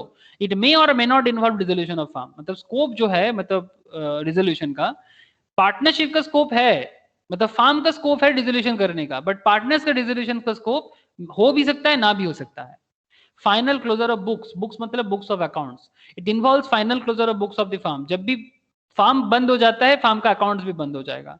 बट अगर पार्टनर्स का अंदर डिसोल्यूशन हो, it does not involve final closure of the books of the firm, because यहाँ पर पार्टनर्स चेंज हुआ है, दूसरा कोई पार्टनर आएगा तो वही अकाउंट्स में कंटिन्यू करेगा ना, तो यहाँ पर अकाउंट्स क्लोजर नहीं हो सकता। जब पार्टनर्स का अंदर डिसोल्यूशन होता है, पार्टनर्स का डिसोल्यूशन में अकाउंट्स का क्लोज नहीं हो सकता। फर्म के क्लोज पे, फर्म के डिसोल्यूशन पे अकाउंट्स का क्लोज हो जाएगा। बोलो सर, बहुत ही वाइटल पॉइंट था। पार्टनरशिप का मतलब फर्म का डिसोल्यूशन एंड पार्टनर्स का डिसोल्यूशन। आई होप क्लियर है सर। फिर से एक बार घर में जस्ट एक बार गो थ्रू करोगे, मुझे नहीं लगता कोई डाउट रहना चाहिए। क्लियर है ना sir? Dissolution of firm and dissolution of partnership. Yes okay sir. अब देखो सर, सेक्शन 40 से लेकर सेक्शन 44 में modes of dissolution of a firm, मतलब आप क्या क्या उपाय से डिसोल्यूशन कर सकते हो, ठीक है। जैसे dissolution without the order of the court और वॉलंटरी डिसोल्यूशन, ठीक है। Dissolution by agreement, that is section 40 बताता है। Compulsory dissolution, that is section 41 बताता है। Dissolution on the happening of certain contingency, section 42 बताता है, ठीक है। And where the firm is considered dissolution by notice of partnership at will, dissolution by notice of partnership at will में बोला हुआ था, ऐसा कुछ नोटिस देके होगा। And dissolution by court, that is section 44 ने बताया, ठीक है। ये सभी चीज हम लोग एग्जांपल के साथ और बिजनेस का जो भी लॉ है उसके हिसाब से, एंड डिसोल्यूशन के बाद क्या होता है सेक्शन 45 एंड 55 के अंदर बोला गया है कंसिक्वेंस ऑफ डिसोल्यूशन, ठीक है। ये कुछ एग्जांपल्स एंड फॉर्मेशंस हम लोग नेक्स्ट क्लास में चर्चा करेंगे। ठीक है, तो पार्टनरशिप का ओवरऑल डिस्कशन हो जाएगा एंड फिर हम लोग नेक्स्ट क्लास में ये जो बाकी एरिया है रिजोल्यूशन का, इसको हम लोग बहुत जोर का चर्चा लगाएंगे और साथ में एलएलपी भी चालू करेंगे। ठीक है सर, बोलो क्लियर हुआ कि नहीं? Yes. হ্যাঁ দাদা। ओके सर, Yes, बस sir. आज इतना ही है सर। किसी को कोई डाउट है तो पूछो सर, बेसिकली मेरा डिस्कशन आज इतना ही है। कोई डाउट है रिगार्डिंग पार्टनरशिप, समझ में आ रहा है सर आप लोगों को? Yes, sir. ओके सर, ठीक है फिर। দাদা আমার একটা কোয়েশ্চেন, हाँ बोल। বলছি তুমি যেরকম বললে যেরকম বিশ্বজিৎ আনসাউন্ড মাইন্ডের হয়ে গেছে, হুম। তো ওইখানে কি হচ্ছে, ওকে তো মানে ওকে ছাড়াই কন্টিনিউ করা হবে পার্টনারশিপটা, that is okay, but okay যখন বাদ দেওয়া হবে ওকে তাহলে ওর যেই পার্ট গুলো আছে সেগুলো তো সব দিয়ে দেওয়া হবে। अगर वो देख, अगर वो इंसॉल्वेंट हो गया तो फिर उसको कुछ नहीं मिलेगा। अनसाउंड हुआ है तो নইলে फिर যেরকম ওদের अनसाउंड हुआ है तो फिर उसके उसका जो पार्टीशन, उसके पार्ट का जो है वो उसको मिलेगा, ऑब्वियसली मिलेगा, क्यों नहीं मिलेगा। मतलब वो उसको हम लोग बोलते हैं ना आउटगोइंग पार्टनर, पार्टनर चले जा रहा है, ठीक है, तो आउटगोइंग पार्टनर को उसका हक का चीज मिल जाएगा। रिकंसिडरेशन तो होगा ना, अगर उसको मिले या ना मिले, अगर अगर उसको मिले या ना मिले, रिकंसिडरेशन तो होगा। बिजनेस में पहले 1 लाख था, विश्वजीत का 10,000 था, अब विश्वजीत चला जाएगा तो फिर 10,000 लेके गया तो भी 90,000 रिकंसिडरेशन करना पड़ेगा, और बिजनेस का 1 लाख है, विश्वजीत चला गया, विश्वजीत अपना पार्ट नहीं लेके जा पा रहा है या छोड़ के जा रहा है, तो वो 1 लाख भी तो सभी के अंदर डिस्ट्रीब्यूट करना पड़ेगा। हाँ या ना सर? বুঝেছি। ओके, ठीक है सर। इनकी मन्नान बोलो, क्लियर है sir? Yes, sir. Okay sir, ठीक है, बाय फिर सर, टाटा। ओके टाटा, রাখছি দাদা। Okay tata, Bye, sir. Bye sir, bye tata, bye sir. Bye, sir. Bye Priya. ভাই স্যার हाँ Bye, bye sir. Recording off করো তোমার। टाटा। স্যার 8টায় করবো? হ্যাঁ 8টার দিকে কর।